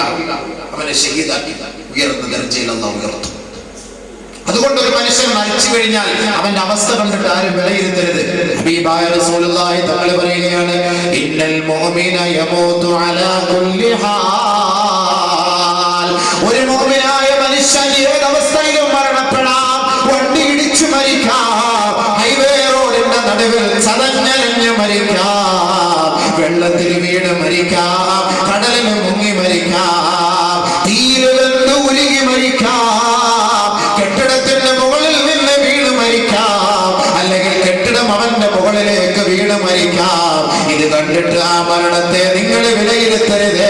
ഹബീബായ റസൂലുള്ളാഹി ഒരു മുഅ്മിനായ സഹോദരനാണോ യമൂതു അലാ കുല്ലി ഹാൽ, ഏതവസ്ഥയിലും മരണപ്പെടാമെന്ന് അല്ലാഹുവിന്റെ റസൂൽ പറഞ്ഞെങ്കിൽ എന്തുരുകി മരിച്ചു പോയാൽ അവർ ഷഹീദാണ്, ഷഹീദാണ്. പ്ലേഗ് ബാധിതനായി മരണപ്പെട്ടാൽ അവർ ഷഹീദാണ്, ഷഹീദാ. പ്രസവാനന്തരമായ അവസ്ഥയിൽ മരണപ്പെട്ട പെണ്ണെ നീ ഷഹീദാണ്, ഷഹീദത്താണെന്ന് നബി തങ്ങൾ പഠിപ്പിക്കുമ്പോ അപകടത്തിൽപ്പെട്ട് കെട്ടിടത്തിൽ നിന്ന് വീണ്, കെട്ടിടം മറിഞ്ഞ് വീണ്, കെട്ടിടം ഇവന്റെ മുകളിൽ വീണ് മരണപ്പെട്ടാൽ അവർ ശുഹദാക്കളുടെ പട്ടികയിലാണെന്ന് ഹബീബായ റസൂലുള്ളാഹി. അതുകൊണ്ട് നമ്മുടെ നാട്ടിൽ നിന്നൊരു സഹോദരൻ ഷഹീദായിരിക്കുകയാണ്. അതിന്റെ പേരിൽ ദുഃഖിക്കുന്ന മാതാപിതാക്കളെ നോക്കിയിട്ട് മാലാഖമാർ വിളിച്ചു പറയുമത്രേ, നിനക്ക് വേണ്ടി ഈ മകന്റെ വേർപാടിൽ ദുഃഖിക്കുന്ന മാതാവേ, പിതാവേ, കുടുംബക്കാരാ, നിങ്ങൾ സമാധാനിച്ചാൽ നിങ്ങൾക്ക് വേണ്ടി സ്വർഗത്തിൽ അല്ലാഹു ഒരു വീട് നിർമ്മിച്ചിട്ടുണ്ടെന്ന് മലക്കുകളോട് അല്ലാഹു പറയുമത്രേ. അതുകൊണ്ടൊരു സഹോദരൻ മരണപ്പെട്ടത് ഒരുപക്ഷെ അപകടത്തിന്റെ പേരിലായിരിക്കാം. അത് ദാരുണ മരണമായി ചിത്രീകരിക്കരുത്. എത്രത്തോളം ദാരുണ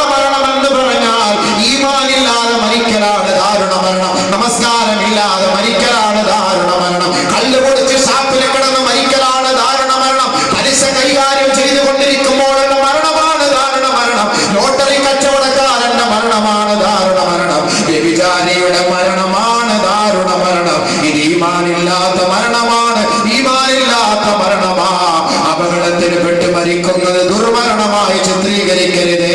മൗത്തുൽ മുഅ്മിനി മൗത്തുൽ ഫുജാത്തി റാഹത്തുൽ ലിൽ മുഅ്മിൻ.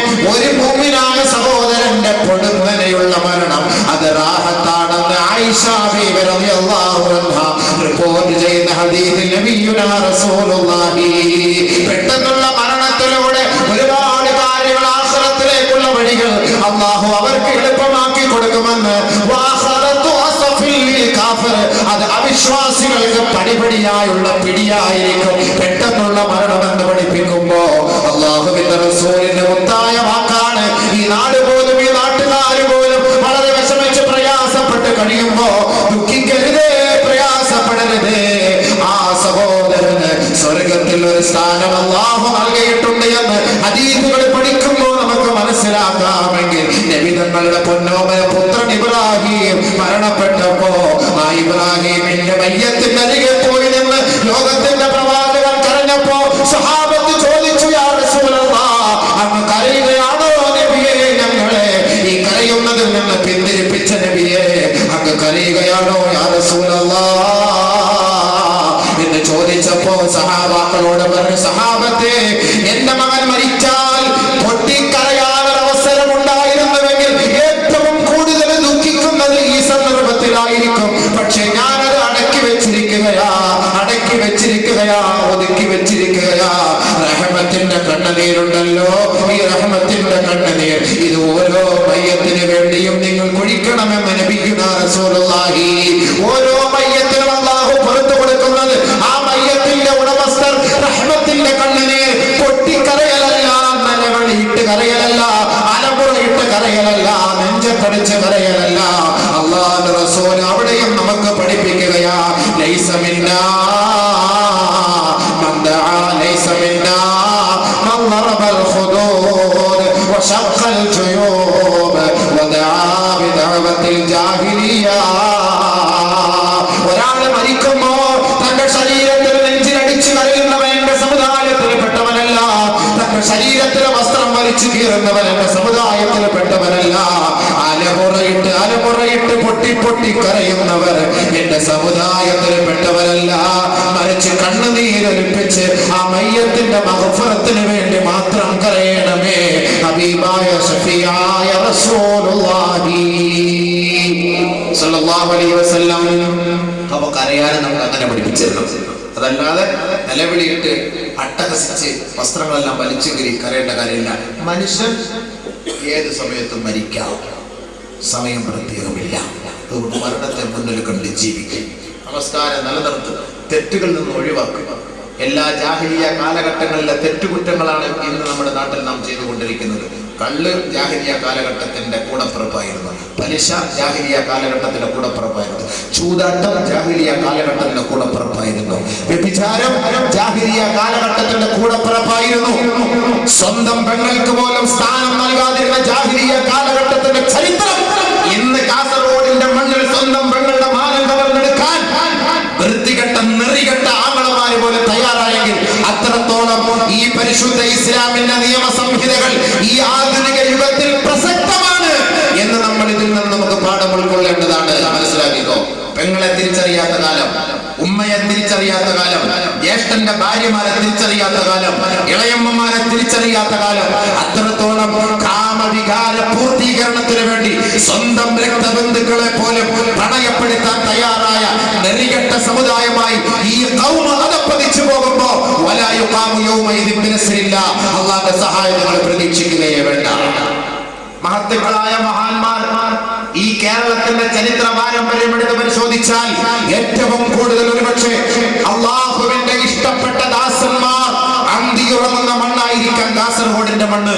അതുകൊണ്ടാണ് കേരളത്തിന്റെ 14 ജില്ലകളെക്കാൾ സമ്പത്തും സൗന്ദര്യവും അള്ളാഹു ഈ കാസർഗോഡ് ജില്ലക്കാർക്ക് നൽകി ആദരിച്ചുവെങ്കിൽ അതിന്റെ പേരിൽ അഹങ്കരിച്ചാൽ കടലുകൾ കൊണ്ട് ചുറ്റപ്പെട്ട ഈ നാട്ടിൽ ഒരു സെക്കൻഡ് മതി പടച്ചവൻ പിടിക്കാൻ. ഇന്ന ബത്ഷ റബ്ബിക ലശദീദ് ലൈസ മിൻ ലൈലത്തിൻ ഇല്ലാ വൽ ബഹ്റു യുശ്രിഫു ഫീഹാ ثلاث مرات يستأذن الله أن ينتبه عليهم فيحفهم بمنه وكرمه.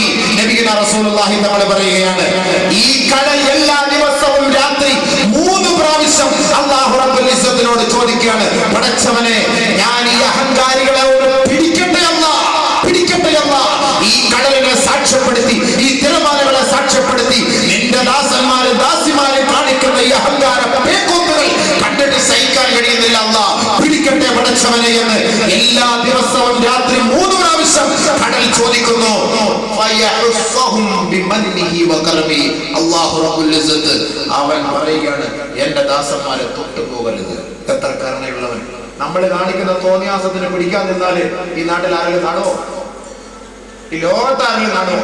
കാസർഗോഡ് ജില്ല എന്നല്ല, കോഴിക്കോട് ജില്ലയായാലും കണ്ണൂർ ജില്ലയായാലും കൊല്ലം ജില്ലയായാലും പത്തനാപുരം, ഞങ്ങളൊക്കെ നല്ലവരും മാന്യന്മാരും നല്ലതായിട്ട് അർത്ഥം. പക്ഷെ ഏറ്റവും കൂടുതൽ അഹങ്കാരങ്ങൾ, ആർഭാടങ്ങളിലൂടെ അഹങ്കാരം കാണിക്കുന്നത് നമ്മൾ ഈ നാട്ടിൽ വന്നിട്ട് കാണുന്നതിന്റെ പേരിലാണ് നമ്മൾ ഇത്ര പേര്. ഞാൻ മാത്രമല്ലല്ലോ, ഇവിടെ നേരത്തെ സംയുക്ത ജമാഅത്തിന്റെ സെക്രട്ടറി പോലും പറഞ്ഞില്ലേ, ഇത്രയൊന്നും അഹങ്കാരം നമ്മുടെ നാട്ടിൽ ആരും കാണിക്കാറില്ല. ഇത്രയും ഉത്ബോധനം ഇത്ര മഹാന്മാർ അന്യശ്രമമുള്ള സ്ഥലം. ഈ നാടിന്റെ ചരിത്രം പരിശോധിച്ചാൽ ഏറ്റവും കൂടുതൽ ഉറൂസ് ആഘോഷിക്കുന്നത് ഈ നാട്ടിലാണ്, ഈ കാസർഗോഡ് ജില്ലയിലാണ്. ഈ മഹാന്മാരൊക്കെ ഇവിടെ വന്നത് എന്തിനാണ്? ഈ ആഡംബരത്തിനാണോ? ഇവരുടെ കാല് കുത്തിയതിന്റെ ബർക്കത്താണ് അള്ളാഹു ഈ നാട്ടിൽ അള്ളാഹു ചെയ്തത്. ഇത്രയും വലിയ ബർക്കത്ത്. തേങ്ങ കൊണ്ട് അള്ളാഹ് അനുഗ്രഹിച്ചു, തെങ്ങ് കൊണ്ട് അനുഗ്രഹിച്ചു, പണം കൊണ്ട് അനുഗ്രഹിച്ചു, വീട് തന്ന് അനുഗ്രഹിച്ചു, സൗന്ദര്യം നൽകി അനുഗ്രഹിച്ചു. ഇതിന്റെ പേരിൽ അഹങ്കരിക്കരുത്, ശുക്ർ ചെയ്യണം. എങ്കിൽ അള്ളാഹു നിലനിർത്തും. ഇല്ലെങ്കിൽ ഒരു സെക്കൻഡ് മതി പടച്ചവനെ പിടിക്കാൻ. അള്ളാഹു കാത്ത് രക്ഷിക്കട്ടെ, അള്ളാഹു നമ്മളെ അനുഗ്രഹിക്കട്ടെ. ഇച്ചിരി കട്ടിയായി പോയെങ്കിൽ എല്ലാവരും മാപ്പാക്കി. ഇതൊക്കെ കാണുമ്പോൾ പറയാതിരിക്കാൻ നമ്മളെ കൊണ്ട് നിർവാഹമില്ല. അൽഹംദുലില്ലാഹ്, സത്യം തുറന്നു പറയുവാനും ഹഖ് തുറന്നു പറയുവാനും അതിനുവേണ്ടി ശബ്ദിക്കാനും ബാത്തിലിനെതിരെ ശബ്ദിക്കാനും അള്ളാഹു തൗഫീഖ് നൽകി അനുഗ്രഹിക്കട്ടെ. ഈ ഒരുമിച്ച് കൂടിയ നമ്മളെ ഏവരെയും സ്വർഗത്തിന്റെ അഖിലവരാക്കി മാറ്റുമാറാകട്ടെ. നമ്മുടെ എല്ലാ പാപങ്ങളെയും തെറ്റുകുറ്റങ്ങളെയും അള്ളാഹു വിട്ടുകൊടുത്ത് മാപ്പാക്കട്ടെ. ഈ മഹാനുഭാവന്റെ ബർക്കത്ത് കൊണ്ട് അള്ളാഹു റബ്ബുൽ ഇസ്സത്ത് ഒരുമിച്ച് കൂടി ഇത്രയും സമയം ദീനിന്റെ ഈ ഒരു ഉപദേശത്തെ ധന്യമാക്കിയ എല്ലാ സഹോദരീ സഹോദരന്മാർക്കും അള്ളാഹു എല്ലാവിധ ഖൈറുകളും ബർക്കത്തുകളും നൽകി അനുഗ്രഹിക്കട്ടെ.